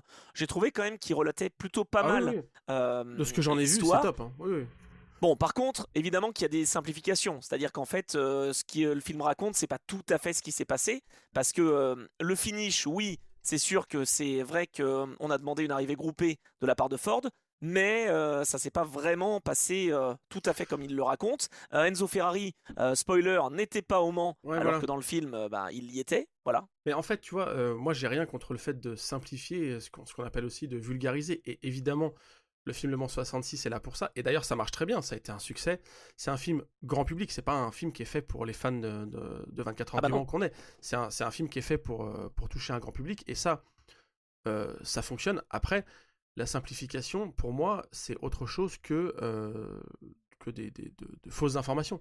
Enfin, tu vois, je veux dire, quand tu fais apparaître Enzo Ferrari au Mans alors qu'il n'y était pas, bah non, en fait, enfin, bah non. Oui. Surtout qu'il y aurait eu Et une après, super scène à trouver, justement, avec le commandateur au burlingue, eh oui. avec un cigare et avec le téléphone, et puis le cigare qui se consume et il apprend qu'il perd. Enfin, en fait, moi, je trouve qu'il y avait un truc très cinématographique à trouver, et ça n'a Ouais, pas c'est été le ça. cas. Je suis d'accord. Et Donc, attends, et le fait que John Surtees fasse le trajet, machin, etc. Enfin, ouais, ça aurait pu ajouter à la dynamique. Sauf qu'en fait, j'ai un peu l'impression que le film raconte plus l'histoire de Ken Miles oui, que l'histoire des 24 heures du c'est Mans, ça. non? C'est ça, parce que la réalité est que oui, il y a eu cette volonté de faire un coup. Une fois qu'ils sont en contrôle, Carroll Shelby, enfin la direction chez Ford, etc. Alors, Ouais. on ne sait pas qui exactement, qui était pour, qui était contre, mais en tout cas, il y avait cette volonté de marquer l'histoire au sens où, ça y est, on va gagner, il reste 1 heure, euh, on peut contrôler, on est en contrôle. Oui. Exactement, Audi à la parade. Comme Audi. Exactement, ouais, voilà, c'est le meilleur parallèle qu'on puisse faire. Audi à la parade. Mais qu'est-ce qui se passe? Non, mais les trois repassent par le stand. Juste, ils sont en train de tout poutrer. Ils vont les faire un peu propres. Ils vont les remettre dans l'ordre. T'inquiète pas, il se passe rien. Là, Ouais. c'est pareil. Ils sont en contrôle. Euh, mais il y a 2 règles. Il y a une règle qui est qu'à l'époque, on arrêtait la course à 24 heures. Et non pas Oui. au passage sur la ligne. Donc, Non, mais ce qui veut dire qu'on pouvait agiter le drapeau à damier devant le 15e de la course, quoi. Alors attends, c'est 24 heures, oui, mais je te dis, c'est une fois que le décompte est arrivé à 0, on agite le drapeau, mais tu as le droit quand même de finir ton tour. Mais ce que je veux dire par là, c'est que tu peux pas faire un tour supplémentaire. C'est pas le leader qui est donc celui qui est salué, à l'époque oui, en tout cas. exactement, c'est ça. On agite le drapeau devant. Ouais, au moment où la course est à 24 heures, on agite le drapeau. Effectivement, c'est pas le leader qui est le premier à couper la ligne. Tu as raison. Le truc, c'est que la ligne d'arrivée, de ce que j'en ai compris, parce que c'est. Je vous dis encore une fois, il y a tellement de versions différentes qui se sont succédées que détricoter tout ça, c'est compliqué. Ouais, La ligne officielle, chronométrage, celle que tu passes et c'est la fin, était très en amont de la ligne droite, quasiment sortie raccordement. Euh, ouais, mais le drapeau a été agité un peu après. Je crois comprendre que le drapeau n'a pas été agité exactement à l'endroit de la ligne. En tout cas, ce qui est sûr, c'est que au moment où le drapeau est agité et où les voitures passent, là où il y a le drapeau, les voitures sont pas côte à côte. Il y a un vrai écart. La 2 est vraiment devant la 1, et puis après il y a la 5 qui de toute façon est à 2 tours, est à même à 12 tours je crois, qui est vraiment derrière. Donc en fait, il n'y a pas vraiment cette égalité. Si égalité il y a vraiment côte à côte, c'est un peu plus tôt dans la ligne droite. C'est vraiment au tout début, sortir raccordement. parce que c'est ce qu'ils voulaient. Ils Oui. voulaient faire ça en fait chez Ford. Ils n'ont pas compris qu'il y avait cette subtilité du règlement de la CO. Attends, parce que ça, parce c'est qu'on encore va un y truc revenir. après. Ça, c'est un truc. Mais voilà, Parce que, non mais je sais bien. en fait, Mais ils voulaient McLaren. vraiment faire une arrivée équivalente, quoi. C'est ça. Ils étaient le même nombre de tours. Mais McLaren accélère, mais semble ralentir peut-être un peu pour attendre Ken Miles. Ken Miles qui accélère aussi peut-être plus fort pour revenir. Ils sont côte à Qui côte. était leader, hein, Ken Miles, normalement. Ouais, ils sont côte à côte, mais pas au moment où on passe le drapeau. Vous pouvez voir les photos, vous cherchez finish Le Mans 66, il y a un écart. Et en plus, et Ouais. là, vas-y, je te laisse la parole si tu veux, mais et en plus, il y a cette règle de la CO qui rajoute un truc et qui clarifie la situation. Mais oui, parce que les Américains, eux, ils sont pas habitués à ça. C'est-à-dire que la CO, c'est pas mal cherché aussi dans ces années-là où on changeait un peu les règlements pour essayer d'être au plus juste, quoi. Et en fait, on tenait compte à l'époque de la position de départ. Et donc, la McLaren numéro 2, elle était combien de mètres? Je crois qu'elle était quelques mètres Une quinzaine avant. de mètres derrière, ou 20 mètres, je sais plus. Non, Ah non, derrière. Ah oui, voilà, derrière sur la grille. Oui. Et donc, elle a fait plus Bah, si de tu distance les mets à puisqu'elle coupe la égalité, ligne 6 mètres voilà. avant la voiture de Ken Miles et de Danny Hulme. Et donc, on ajoute 14 et 6. Et donc, elle s'impose pour 20 mètres face à la numéro 1. Celle de Bruce McLaren et Chris Amon s'impose donc parce qu'on a ajouté les 14 mètres qui sont ceux qui séparaient les deux voitures sur la grille de départ. Mais Donc, c'est un casse-tête fini, quoi. Oui, donc en 2025, la Porsche de Kevin Estre, Vanthoor et j'ai oublié le troisième larron. Bref, Campbell. et Matt Campbell, bah, la Porsche gagne du coup. Ah bah oui, puisqu'ils étaient derniers. Je pense, hein, parce qu'ils finissent à 10 secondes d'écart, et franchement, l'écart, allez, peut-être pas. Bon, à mon avis, Non, peut-être pas. le passage sur la ligne, ouais, à peine, tu vois. Mais tu vois ce que je veux dire, tu peux aller chercher des trucs comme ça. Bah oui. C'est une règle qui a été abandonnée. C'est une règle un peu étonnante, mais qui était prévue en cas d'égalité, justement, en cas de vraiment... Et alors ça, allez, top digression. Ça existe toujours, en fait, l'Automobile Club de l'Ouest, en l'occurrence plutôt les techniciens, les ingénieurs de chez Alcamel, les chronométreurs, ils ont tout prévu en cas d'égalité. C'est-à-dire que si on a un finish du Mans où les deux voitures, on n'arrive pas à les départager, ils ont un système. J'ai plus les détails, mais je pense que je pourrais vous retrouver l'article où on a expliqué tout ça. C'est Nicolas Pascal qui s'en était occupé. Où en fait, il y a déjà il y a la cellule au niveau du passage, où là en fait il y a des photos qui sont prises. C'est-à-dire que dès qu'il y a une voiture qui passe, il y a une photo qui est prise. Tout ça, ça va dans le cloud, c'est sauvegardé, ça va dans le cloud, on peut tout retrouver. Mais dès en fait, c'est un détecteur. C'est-à-dire que c'est réglé, orienté vers la piste, et dès qu'il y a quelque chose qui coupe le champ, exactement comme quand vous avez une alarme chez vous, si quelque chose coupe le laser, eh ben, il y a un déclenchement, il y a un événement, et vous êtes appelé, et machin, il y a une intrusion. Et ben là, c'est pareil. Il y a un appareil photo qui est orienté. Si un objet passe devant, tac, photo. Donc, chaque voiture qui passe, de chaque tour aux 24 heures du Mans, il y a une photo. C'est pas du 24 mégapixels Full HD, mais bon, on a l'info. Et il y a aussi un truc qui est vraiment dédié sur la ligne, où là, je crois que c'est à la main, tu peux en fait forcer le programme en disant, bon là, vu que ça va être l'arrivée dans le prochain passage, là, dans 2 minutes, maintenant on passe en mode, alors j'ai plus le détail, mais c'est un nombre de photos à la seconde qui est juste fou, quoi. C'est plus poussé que les arrivées en athlétisme ou dans les courses hippiques, quoi. C'est vraiment un truc où on peut vraiment, quasi au centimètre, déterminer lequel est devant, quoi. Parce que moi je dirais ça c'est valable en dragster, c'est valable au 500 miles d'Indianapolis, c'est valable où tu veux. On vient de le voir à Indy. Parce qu'Indianapolis c'est l'arrivée la plus serrée de l'histoire. Bah oui, on vient de le voir avant-hier, donc voilà, à Indy c'était incroyable le finish. Et donc peut-être qu'il n'y avait pas besoin parce qu'on l'a vu visuellement, on a vu Blomqvist être devant, mais quand même, tu vois, Rosenqvist, ouais. Pardon, mais j'ai suivi, mais d'un œil, parce que j'avais un autre œil sur le Canada, donc bon, c'est compliqué. Mais tu vois, ouais, en fait, ils ont quand même prévu le truc, quoi. Aujourd'hui, si ça arrivait, en tout cas, s'il y avait vraiment ce dead hit, comme on dit, cette volonté de faire ouais, mais un aux 24 heures du Mans, ça a peu de sens. Et là, en fait, à cette époque-là, je suis pas d'accord. Je suis pas d'accord. On a eu 9 bagnoles dans le Tour il y a 2 ans. Ah non, je suis pas d'accord en vrai. Ok, à Indianapolis, l'arrivée la plus serrée en LMP2, tu te souviens, c'était au moment où on avait, d'ailleurs, il n'est plus sur la piste, mais le préposé au drapeau qui a failli se faire dégommer justement par Blomqvist. Je crois qu'il était en LMP2, Blomqvist, me semble-t-il, dans la Jota. C'est possible, ouais. Et face à lui, ça devait être WRT, où j'ai plus souvenir, vous allez nous le dire dans les commentaires, mais en tout cas, ça s'est joué à rien, et c'était l'arrivée la plus serrée, mais tu vois, c'était pas non plus la photo finish. Ah oui, mais ça peut. Enfin, en fait, il suffit qu'il y ait une moins bonne Axel ou un rapport qui est passé à une demi-seconde là, ok, ça se joue à quoi 2, 3, 4, 5, 6 dixièmes, j'en sais rien. Et ça peut. Alors oui, c'est beaucoup plus rare, il y a beaucoup moins de chances que ça arrive statistiquement qu'à Indy, je suis d'accord. Moi, je me dis... T'aurais la grande ligne droite depuis le virage du karting sans chicane Ford pour arriver sur la ligne droite, ok. Mais là, il y a des chicanes, je peux te dire que pour ressortir de la chicane Ford et passer ton adversaire, t'as intérêt à ce que l'autre il se rate vraiment complet. Hein.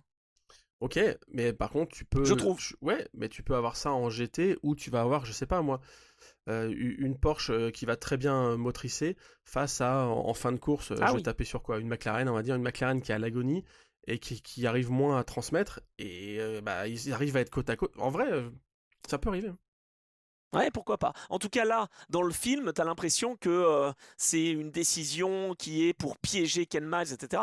En vrai, ça n'a pas été ça. Non. En vrai, c'était une décision collégiale, parce qu'on voulait montrer que Ford est arrivé en tant que rouleau compresseur. Faut pas oublier quand même que Chrysler a été engagé au Mans en 25, et qu'après 41 ans, c'est la première victoire d'une marque américaine.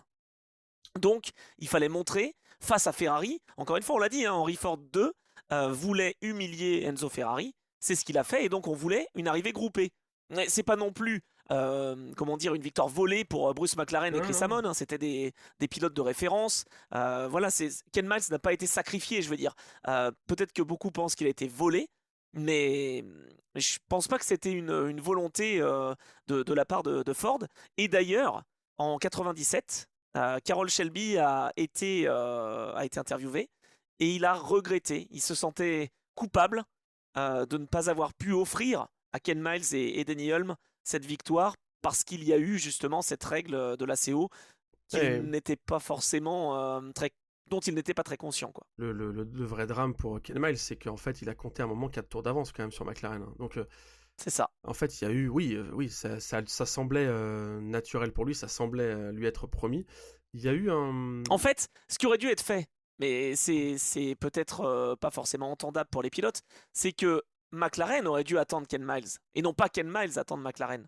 Parce que comme ça, il y aurait eu un tour d'écart. Ouais. Oui, bien sûr. Ah bah, et l'arrivée, elle est serrée. T'en parleras à Laurent Aiello, tiens.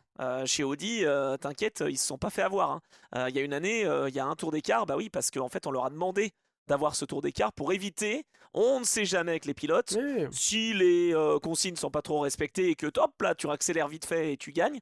Bon, bah on va leur mettre un tour d'écart, ça va leur éviter d'avoir cette tentation-là, quoi. C'est vraiment un truc avec lequel j'ai du mal, hein, ce côté gestion. Ah bah moi aussi. Ouais, bon.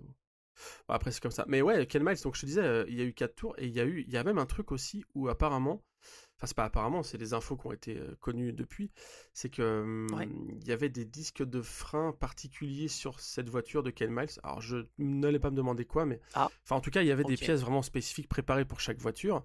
Et il y a eu des problèmes de frein pendant la course, c'est pour ça notamment qu'il perd 4 tours, hein. Il a des arrêts au stand parce qu'il y a des problèmes de freinage. D'accord. Et ce qui était prévu sur sa voiture a été mis sur celle de McLaren. En fait, il y a aussi des trucs, un peu des soupçons en interne, tu vois, d'utilisation. Ouais. Non mais ça apporte au décorum et à la légende, tu vois, c'est ça aussi. Bien sûr. Donc voilà, Mais je pense pas que ça a été fait exprès. Honnêtement, franchement, autant tu peux te dire peut-être avec un pilote qui aurait fait des bêtises, etc. Là, la seule chose que j'ai pu lire et qui était négative pour Ken Miles, c'est qu'il a pas respecté les consignes à un moment donné de la course où il s'est battu face à Gurney. Sinon, il était apprécié. Attends, il a gagné Sebring et Daytona. Ouais. C'est pas un pilote que tu veux pas faire gagner, non, je crois pas. Mais on reverra les images avec AMP Visual qui a filmé le finish en 66. Ah non. Ah, oui, non. Ah bah non. Ah non. On me dit dans l'oreillette que non. Et AMP Visual a été créé en 86. Donc c'est aussi un anniversaire, tu vois. Les années en 6. Ouais, je croyais que t'allais dire on reverra Ken Miles parce que bah non plus du coup. Aïe, ah bah non. Et c'est là où je pense que la légende s'est écrite aussi. C'est que le pauvre Ken Miles va finalement se tuer et on le voit à la fin du film Le Mans 66, quelques semaines après. Exactement. Donc ouais, c'est ça. C'est l'histoire est, enfin la boucle est bouclée, non, mais le truc, il y a un truc très dramatique, très évidemment comme on l'a dit et tu l'as dit en intro tout à l'heure, très hollywoodien en fait quoi. Tout porte à créer un scénario qui, alors dans le film, la course prend une place importante ou pas? Je suis désolé, hein, j'ai pas vu le film en tous les détails. La course, c'est un gros segment. Oui, quand même, mais c'est surtout comme on a fait dans cet épisode, beaucoup en amont et quand même essayer de faire monter un peu l'intrigue entre Ferrari et Ford, quoi. Ok. Ouais. Non, mais ça paraît logique parce que ouais, voilà, ça s'est passé et avant et après. Mais par contre, c'est vraiment une course qui a laissé comment on appelle ça, un héritage. C'est-à-dire que on l'a dit, fin du cycle Ferrari qui regagne Le Mans que en 2023. Donc, enfin, c'est quand même... Exactement, ça c'est fou quand même. Ferrari a gagné en 65. Alors après, il est revenu, on le sait, dans les années 70, en 72, je crois, la dernière partie. 71 ouais. 72 Dernière participation. Pas 72, et donc, c'est ça. 312 PB, elle fait tout sauf Le Mans, c'est ça. Mais c'est incroyable. Ils vont donc attendre 2023 pour gagner de nouveau les 24 heures du Mans. Exactement. Ça, c'est quand même, je trouve, un truc... J'appelle ça de l'héritage, enfin quelque chose qui va changer la physionomie. Il y a aussi après la montée de Porsche, la première victoire de Porsche en 70, le record de la distance ensuite. En fait, tout ça change vraiment. Quand tu compares cette épopée Ford versus Ferrari et tu mets en face une 917, il y a une espèce de gap, il y a une espèce de saut. En plus, ça tombe bien, de 69 à 70. Pour moi, il y a comme un bond en avant qui est incroyable. Tu regardes une 917 et tu regardes une GT40. Pardon les gars, mais c'est pas du tout la même bagnole quoi. Ah mais c'est clair. Et surtout ce que je voulais dire sur Porsche, et je rebondis, c'est pas du tout un hasard qu'ils aient fait une arrivée groupée, parce que je parlais de fiabilité. Alors oui, leur plan de marche peut-être était moins agressif que les Ford GT40 Mark II. Par contre, tu regardes le nombre de tours effectués par la 30, la 31 et la 32, les 906 officiels, 339, 338, 337 tours. C'est la rigueur allemande. T'as la fiabilité, t'as le plan de marche respecté, et la Porsche privée de Günther Klaas et Rolf Stommelen, elle fait 330 tours, tu vois, donc il y a 9 tours d'écart simplement entre la voiture qui termine 4 et la voiture qui termine 7ème, et surtout 2 tours d'écart entre les 3 voitures. Ouais, non, carrément. C'est marrant, c'est marquant, et ça reste aujourd'hui la victoire de Ford. Je rebascule sur Ford, mais ça reste le seul constructeur américain à avoir gagné Le Mans. Donc c'est aussi pour ça que ça a donné lieu à un film. Je pense. Bah oui, parce qu'en plus d'ailleurs, aux États-Unis, nous c'est Le Mans 66. Oui. Eux, c'est Ford versus Ferrari. Bien sûr. Ah ben c'est ça. Et il y avait aussi, je le dirai en top reco, enfin tu me diras quand on bascule, mais parce qu'il y a toute une histoire, enfin ouais, il y a... Les titres sont plus évocateurs que, oui, Le Mans 66, bon oui, c'est ça, c'est vrai. Mais eux, ils ont beaucoup plus eu ce côté, ils ont perçu beaucoup plus ce côté guerre Ford-Ferrari. Nous, tu vois, on voit la victoire de Ford ou l'édition 66, eux, c'est vraiment un aboutissement, quoi. Enfin, c'est cette histoire-là qu'on leur a vendue, en tout cas aux Américains. Ouais, c'est ça, complètement. Et alors évidemment que le film est romancé, Carroll Shelby semblait être le décisionnaire et prendre toutes les libertés, Léo Bibi ultra dur, sévère, etc. En fait, pas du tout. Shelby, lui, il avait un plan de marche parce que Ford contrôlait tout. Tu l'as dit, hein, ils sont arrivés avec les moyens. Léo Bibi, il n'était pas si dur ouais, que ça, et pas si méchant. Tu vois, c'était vraiment... Lui, il voulait que Ford soit vainqueur. Ouais. Après, les décisions, elles étaient collectives, hein, c'est pas que lui, c'est que Ford fallait les voir dominer, et il fallait justement que cette image de domination, tu la vois aussi sur la ligne, quoi. Ouais, exactement. Mais le film a été... Enfin, Ford s'est pas associé au film, contrairement à ce qu'on pourrait penser. Il n'y a pas de participation de Ford, parce que c'est quand même une très belle page de publicité pour Ford, on va pas se mentir. Mais ils sont pas associés, et il y a eu un communiqué officiel où ils précisaient juste que... ils souhaitaient, en gros, ils se félicitaient, ils disaient c'est très bien qu'il y ait un film sur cette histoire, très bien. On espère que le public va aussi se rendre compte que parfois, pour faire un bon film, il faut romancer et ajouter un peu de dramaturgie. En gros, en sous-texte, les personnages n'étaient pas vraiment comme ça. Henry Ford II n'était pas si brouillon, il n'était pas si Beda qu'on le voit. Enfin, tu vois, j'ai quand même vu quelques scènes où, oui, c'est très manichéen, c'est normal, c'est un film aussi, hein. Non, mais bien sûr. Mais tu vois, moi, ce qui fait que, en tant que passionné, je suis un peu déçu. J'ai bien aimé. Si tu veux, je l'ai vu le film. J'ai passé un bon moment. Il y avait de l'émotion. La dernière scène du film, je vais pas la raconter si vous l'avez pas vu. Je vous conseille d'aller le voir le film quand même. C'est très touchant, et on verse sa petite larme. Mais tu vois, on oublie Bruce McLaren et Chris Hammond qui sont presque invisibles dans le film. On parle que de. D'ailleurs, on parle même pas d'Annie Hulme non plus, qui termine 2 avec Ken Miles. On parle surtout de Ken Miles, quoi. Trop compliqué, Anthony. Trop compliqué pour les gens, tu sais. Oui, voilà. Et attends, et pareil, tu vois, tu as l'impression, mais c'est un film, c'est normal, qu'en 64, Ford n'est pas là. C'est 65, ils échouent. 66, ils gagnent, tu vois. Mais bon, non, ils étaient déjà là en 64, on l'a dit. Et ce qui est rigolo, une anecdote du film aussi, c'est qu'ils sont pas venus en France pour tourner. Ils ont recréé le circuit du Mans en Géorgie. Enfin, en Géorgie, aux États-Unis, je veux dire, dans l'état de Géorgie, quoi. Et c'est rigolo, voilà, de se dire que. Il n'y a pas eu de scène du tout tournée au Mans. Je croyais qu'il y avait des trucs quand même tournés au Mans. Pas sur le circuit, mais ok, je croyais. Ah bah, en tout cas, moi, de ce que j'ai lu, ils ont recréé des tribunes. Oui. Ils ont recréé la campagne française. Ils ont reconstruit des stands. Il y a des voitures quand même qui ont été prêtées par la CO, bien sûr, qui peut-être étaient même issues du musée. Mais on n'avait pas de tournage, moi, d'après ce que je comprends, sur le vrai circuit. Hein. J'ai une dernière anecdote avant qu'on bascule en top. Top quoi déjà? Parce que c'est top actu. C'est quoi ton actu, top question? C'est une anecdote que tu as, hein, je pense. Mais si tu veux, je te lance dessus. Le Mans 66, si je te parle de Henri Pescarolo, Ford GT40 et Peter Miles, le fils de Ken Miles. Ah, bah je l'ai parce que c'est dans mon podcast qui me l'a donné, cette anecdote. Elle est incroyable, celle-là. En fait, le fils de Ken Miles n'avait jamais plus de lien avec Ford et la GT40 parce que son papa s'étant tué dans cette voiture, ça lui rappelait de très mauvais souvenirs, évidemment. Et à l'occasion de la sortie du film, ouais, c'est ça, en 2019. Ouais. C'était où? C'était au Mans, au je Mans, crois. Bien sûr. Henri Pescarolo a été invité. et Peter Miles aussi. Et Henry savait l'histoire, bien sûr, que Ken Miles était tué à bord d'une Ford. Et il y avait cette Ford-là qui était disponible. Henry était au volant de cette voiture et on lui a mis quelqu'un à ses côtés. Et il s'avère que c'était le fils de Ken Miles, Peter Miles. Et ils ont échangé là-dessus. Et en fait, il a redonné le sourire à Peter Miles en lui faisant découvrir finalement cette voiture et en le pilotant un peu de façon sportive. Ouais, à bon train, comme on dit, à bon train. Ah, c'est marrant, enfin, Voilà, que le fils soit monté avec Pescarolo au volant, qui lui-même débutait en 66, qui a bien connu cette c'est fin, fou. voilà, je trouve ça génial. Ouais, je suis d'accord aussi. Donc voilà, en fait, le Mans 66, pour plein de raisons, on avait vraiment envie de retracer cette Comment on l'appelle cet édition. épisode? On l'appelle Le Mans 66, ce que vous ne saviez pas, ce que vous n'avez jamais lu, ce que vous avez jamais entendu? C- Ceux qui ne l'ont jamais dit, Ouais, ceux que vous n'avez jamais dit, non, je sais pas. ça fait trop boîte à gants, mais en vrai, là, on a quand même sorti des trucs, je pense que pas mal de gens n'ont pas, quoi. Bah j'espère en tout cas. Bah, le Mans, 24 heures du Mans 66. Oui, je sais pas, je te laisse Ouais, faire. Ça, ok, c'est toi bon, qui fais je prends la les main, je titres. prends la main. Et tu nous mets peut-être sur la. Après Max Verstappen, on peut être accompagné d'Henri Pescarolo, tu vois. Pour Le Mans 66, oh, ça fait bizarre, là, mais...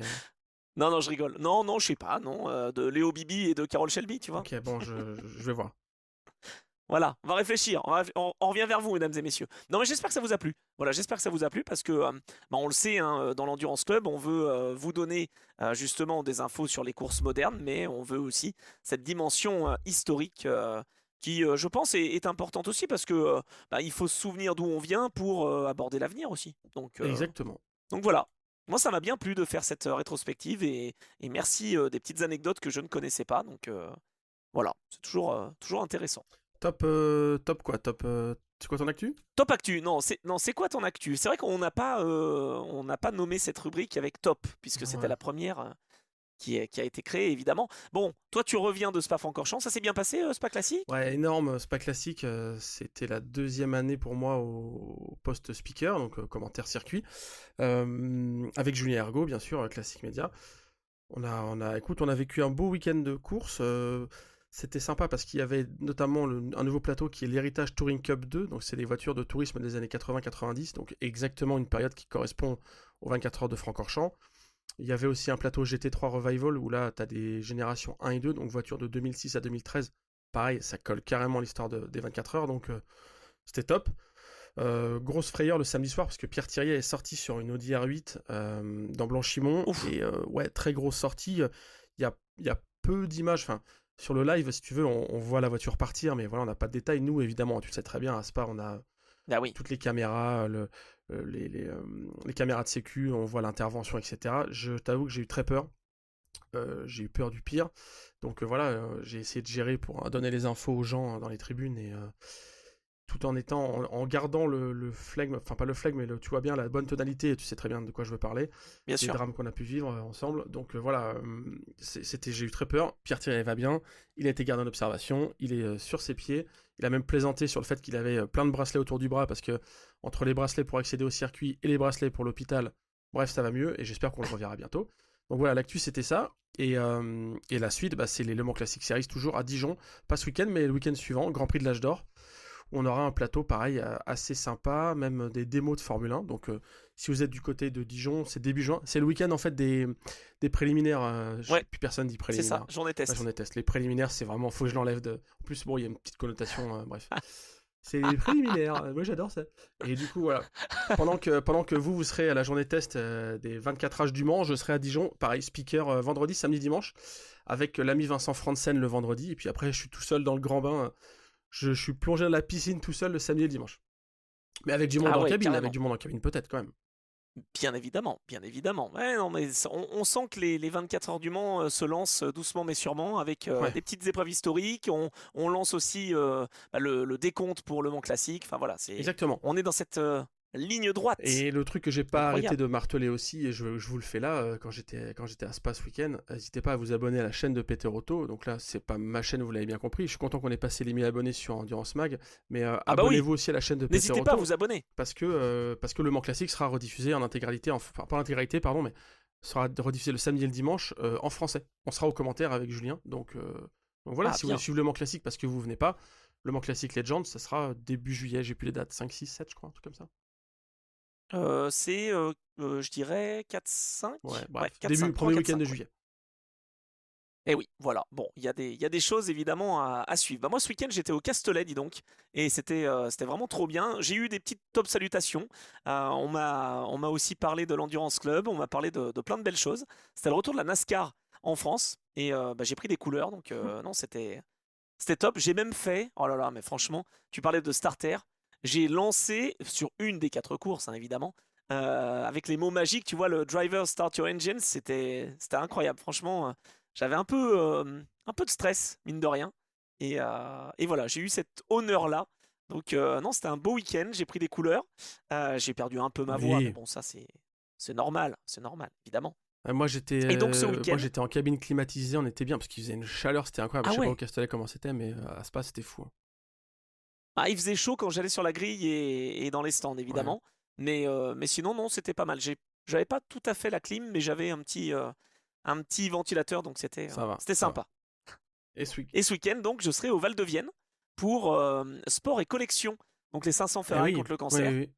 Et ça va être vraiment bah, une très très belle manifestation, comme d'habitude, hein. On aura la présence de plein d'anciens pilotes aussi, surtout de la marque Renault, mais pas que, avec Jean Ragnotti, avec René Arnoux, Alain Serpaggi. Enfin, voilà, ça va être vraiment un grand moment et j'ai déjà hâte d'y être. Donc Gros voilà, je gros serai meeting, hein. Ça, aux j'ai commentaires. jamais fait, mais on m'en dit que du bien. Ben, franchement, alors c'est pas un week-end où il y a de la compétition, mais c'est un week-end où il y a des démonstrations. L'année dernière, il y avait même Henri Pescarolo qui avait repris le volant d'une des Matra qu'il avait piloté une monoplace. C'était génial. Et ben, j'espère que cette année aussi, on aura de belles démonstrations. Normalement, elles seront belles, ces démonstrations, effectivement, et on rendra hommage à Jean Ragnotti, notamment avec plein de voitures qu'il a pilotées. Lui sera spectateur, évidemment, et j'espère qu'il sera au micro avec moi pour commenter justement les voitures qui seront sur cette belle piste du Val de Vienne. Voilà, donc du 28 au 31 mai, eh bien, ça sera Val de Vienne. Le 28 mai, c'est évidemment l'ouverture aussi du musée C'est vrai, M24. oui. Donc Oui. là, franchement, ça va être un truc de fou furieux. Je vois à peu près comment ça se trame là de l'extérieur, mais vraiment, c'est génial le M24. Donc voilà, foncez-y également parce que c'est un sacré musée. C'est le musée de l'automobile, hein, plus que le musée des 24 heures du Mans. Donc on y retrouvera de tout et il y aura pas mal de scénettes aussi, un peu comme au musée Grévin, tu vois. T'auras des personnages qui seront là, tu auras des voitures mises en Ouais, une situation. Enfin, scénographie, une vraiment muséographie qui est soignée. J'en ai eu quelques top. échos aussi et je pense que ça va être sympa. J'ai hâte de découvrir ça pendant la semaine du Mans. Parce que normalement, si on reconduit, je sais pas si c'est le cas, hein, mais en tout cas, les autres années, on pouvait accéder au musée en ayant un billet enceinte générale. Bon, je pense que ça sera encore le cas cette année, j'espère. Ah oui, moi aussi, moi aussi. Donc voilà un petit peu les actus qui vont bon train. Et puis la semaine prochaine, on sera de retour dans le moderne parce qu'on fera un épisode où on donnera nos pronostics, bien sûr, non pas pour le WEC, mais pour les 24 heures Bah du oui. Mans. Et je pense que cet épisode sera attendu. Là aussi, mesdames et messieurs, n'hésitez pas d'ailleurs à nous donner vos pronostics, donc justement, pour bah, voilà, commencer à préparer cette belle semaine avant d'arriver aux essais Prémans. Et puis, Non, les Prémans, c'est en enfin la moto, ça. journée test, pardon. Ça, c'est. Ouais, c'est vrai, c'est vrai. Il y a les préliminaires, les prémants, et donc la journée test le dimanche 7 juin, avec d'ailleurs les courses de l'IG aussi, l'IG European Series, cette même journée. Donc voilà, il y a pas mal de choses. Il y aura eu le pesage avant. Enfin bon, bref, on se fera des top salutations. Je serai au Mans à partir du 5, donc je compte sur vous pour nous parler d'Endurance Club à fond et de faire la promo parce que voilà, on est 1000, mais on va atteindre d'autres sommets grâce à vous. Donc c'est vraiment, vraiment top. Voilà Ouais, pour la top actu. prochain cap Enfin, 10 000. c'est quoi ton actu? Si, si. Et. C'est 10 000 toi? Bon, Ah, je sais ouais, pas, ouais. je savais pas encore. Ouais, 10 000, allez, pourquoi pas. Vous nous dites dans les commentaires ce que vous souhaitez comme prochaine Et étape. du coup, Voilà. top reco alors cette semaine. Et oui, pas de top question parce qu'on est dans un épisode qui est donc historique, mais on aura la réponse à la top question de la semaine dernière, évidemment, quand on parlera des 24 heures du Mans. Ça va être un grand moment là aussi où on passera en revue tous les constructeurs justement qui sont engagés et on essaiera de se mouiller un petit peu. Alors top reco de cette semaine, moi j'ai plusieurs recos. Alors je vais parler notamment pour rester dans le côté Le Mans 66 hein, évidemment. Je vais parler non pas du film Ford versus Ferrari, parce qu'on en a parlé et que si vous avez l'occasion de le voir, ben, n'hésitez pas. Il y avait un documentaire en 2016 qui a été produit par Adam Carolla et Nate Adams, qui justement revient sur la bataille Ford-Ferrari. Et j'avais eu vent de ce documentaire, ça s'appelle The 24 Hour War, voilà, en 2016. Et je vous dis, bah voilà, je pense effectivement que ça vaut le coup. Donc je vous encourage à aller regarder ce documentaire. Et je vais aussi vous parler un peu de livres, avec le livre qui est sorti en 2009, Go Like Hell, qui revient justement sur cette édition. Mais... Je te jure. Ouais, bon, on s'est pas concerté, mais bon, si tu veux, j'allais le faire, quoi. Ah bon, d'accord, ah pardon. Ah bah c'est pas grave, j'en ai un autre, t'inquiète pas. Mais oui, je l'avais acheté dès sa sortie, celui-là. Ah ouais, ah bah moi je le connaissais pas, tu vois, et quand j'ai eu vent de...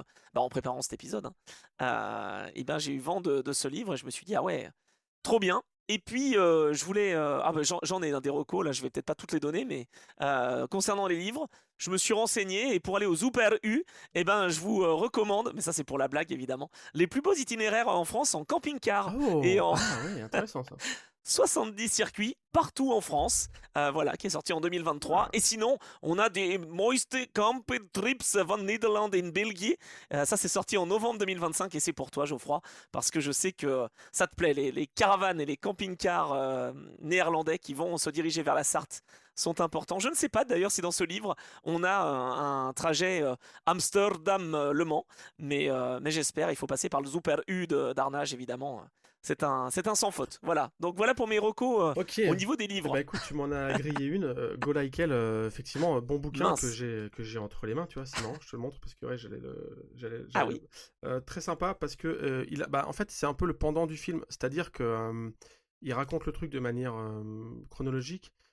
Il y a peu de photos. C'est presque un roman. Enfin, roman, vous avez compris. Vu que l'histoire est un peu digne d'un scénario de film. C'est plus en mode bouquin si vous voulez lire ça et quand vous allez vous pioter après, vous pensez au truc et vous allez vous dire j'ai vivement la suite pour que je connaisse ce qui va se passer. À l'inverse, moi j'ai une autre reco qui est un bouquin qui s'appelle Ford versus Ferrari, The Battle for Le Mans de Anthony Pritchard, un bouquin que j'avais chopé il y a quelques années dans une vente aux enchères obscure, bref, j'ai dépensé beaucoup trop d'argent ce jour-là, et du coup celui-là est un bouquin qui se focus sur cette bataille, mais pas seulement, et surtout avec beaucoup de photos d'époque. Donc ça permet, à l'intérieur, tu as aussi de la photo, je sais pas, t'as de la Homet TX, de la Porsche 908, tu vois, enfin, en fait, tous les concurrents qui sont aussi contemporains de la bataille Ford-Ferrari. Donc là, voilà, c'est plus un beau livre, enfin, c'est pas un beau livre au sens ouvrage énorme, mais ça mixe plus photos d'époque et machin, donc peut-être plus sympa à lire, peut-être plus compliqué à trouver aussi. Je sais pas si c'est dispo quelque part sur Amazon, je vous mettrai les liens de toute façon. Les liens sont cliquables en dessous. Et je mettrai s'il y a un lien pour l'acheter. Mais celui-là, ouais, je l'ai jamais vu dans le commerce. Donc voilà. C'est édité par Zuma. Voilà. Je connaissais pas. Ah, Zuma. éditeur néerlandais ou pas? Oui, ça fait très néerlandais. Il est pas en néerlandais. Hein. C'est en anglais, hein, par contre. Ah non, d'accord. Ouais, par contre, c'est tout en anglais. Il n'y a pas de traduction française. Ah ouais, non, celui-là, je veux bien le traduire. Mais non, je crois que ça n'existe pas. Ah, pourquoi pas? Bah, ça peut être une branche classique média. Si chacun des membres de l'Endurance Club se cotise, on peut le traduire. Ok, pourquoi pas. Mais en tout cas, voilà, c'était ma reco. Après, non, j'ai pas d'autres en ligne. Moi, j'ai une reco sur une vidéo d'une Ford GT40. Alors, on n'est pas en 66, on est en 69. C'est la chaîne YouTube de notre ami Laurent. C'est quoi? C'est 86 400, c'est ça? Bah oui, c'est le nombre de secondes qu'il y a dans 24 heures. Eh ben oui. Et donc il revient sur une anecdote et sur l'arrivée justement en 69. Et comme la Ford est tout couleur Golf, je me suis dit que ça pourrait te faire plaisir évidemment. Non mais celle-là elle est validée, franchement ça va. C'est des couleurs que t'aimes bien et Hugo 917K va être content là aussi. Donc voilà, non mais n'hésitez pas donc à voir cette vidéo. On met tous les liens donc comme tu l'as dit en commentaire et c'est toujours un grand plaisir. Donc voilà, j'espère que ça vous a plu. En tout cas, merci à l'issue de l'épisode précédent, hein, des 24 heures. Je vois que ça vous a plu, vraiment les 24 heures du Nerd. Et je pense que les 24 heures du Mans aussi, évidemment. C'est vrai qu'au mois de mai-juin, là, on a vraiment des grosses échéances et des grands rendez-vous. Et après, ça se calme un peu, malheureusement. Mais nous, on sera là, hein, évidemment, à l'Endurance Club. Mais voilà, Diasterius, Mathéo, Alex Gaillard qui apprécie de plus en plus les épisodes de l'Endurance Club. Anto8616 qui est membre du club et qui fait partie de ses 1000 abonnés. Et merci beaucoup. Malette34, voilà, qui a passé un bon moment. Jules Mac qui a qui a beaucoup de boulot en ce moment, mais qui prend toujours plaisir à nous écouter. Fen65 qui s'est réjoui de notre Road to 1000 évidemment. Et puis Goodstone, Cédric, Panos, Neo Guaren, Au Rouge Racing, enfin bon bref. Vous êtes nombreux, je peux pas tous vous citer, mais on apprécie hein, Geoffroy ce soutien et ces commentaires justement. Donc voilà, n'hésitez pas aussi à commenter après cette vidéo historique. Et quels seraient les prochains sujets peut-être que vous auriez en tête pour un épisode historique? Alors on sait déjà qu'on va faire Panos. On va faire Lister Storm aussi, on l'a dit. Bah non, mais maintenant que tu t'as fait maintenant que tu as dressé un parallèle et que tu as dit qu'Olivier était un auditeur, on fait un épisode sur la Panos avec Olivier. Oh, bah oui, bien, enfin je veux dire, autant moi je connais la bagnole par cœur, autant lui il la pilote, donc quand même, je pense qu'il a quelques infos à nous donner quoi. Est-ce qu'on ferait pas des top salutations aux 10 000 tours au Castellet par exemple fin août? Ah bah on peut, il est occupé, mais on peut faire un... Ouais, bien sûr. Bah on vient un peu en amont où on reste un peu plus et puis on aura Julien Ergo j'imagine et on se fait un quatuor là pour faire un épisode. Bah si ça vous plaît vous nous dites, voilà. Ah bah non mais carrément, ça peut être intéressant. Ouais non mais d'autres épisodes historiques vont arriver, mais là c'est vrai qu'on va avoir un programme moderne sympa, 24 heures du Mans rapidement. Ah bah oui. En fait, on fait des épisodes historiques aussi parce qu'on veut célébrer des anniversaires, on veut se souvenir de choses. Mais voilà, quand il y a de l'actu, c'est vrai que les 24 heures du Mans arrivent. On fera un épisode évidemment de prono, un épisode sur la journée test, peut-être un épisode surprise avec un invité de marque. Et on espère en tout cas pendant la semaine. Et puis le récap bien évidemment de cette belle épreuve qui aura lieu donc la 24e semaine de cette année 2026, au mois de juin. Yes. Voilà pour cet épisode historique. Bah écoute, moi ça m'a plu de faire la rétrospective du Mans 66. Et bah pareil, très bon épisode. C'est vrai? Ah, très bien. En tout cas, on s'est appris mutuellement des choses. J'espère qu'on vous a appris des choses. On est venu dans quelques détails, justement, et dans des stats et des anecdotes un peu spécifiques. Donc voilà. Et puis, nos top recos, cette rubrique qui plaît de plus en plus, hein, qu'on a eu l'idée de créer pendant la FAQ. Donc voilà, les programmes continuent, comme on dit, sur l'Endurance Club et sur Endurance Mag. Donc voilà, n'hésitez pas à vous abonner et à en parler autour de vous. Je sais que vous êtes nombreux déjà à être abonnés, mais merci beaucoup. Ça nous fait chaud au cœur et surtout, on aime bien avoir cette proximité avec vous. Donc n'hésitez pas. Et en vrai, les top salutations et la top question aussi, qui reviendra la semaine prochaine. Bonne semaine à toi, Geoffroy, et puis on se retrouve très vite. Bonne semaine et on se retrouve semaine pro pour un nouvel épisode, carrément. Allez, ciao ciao, salut salut.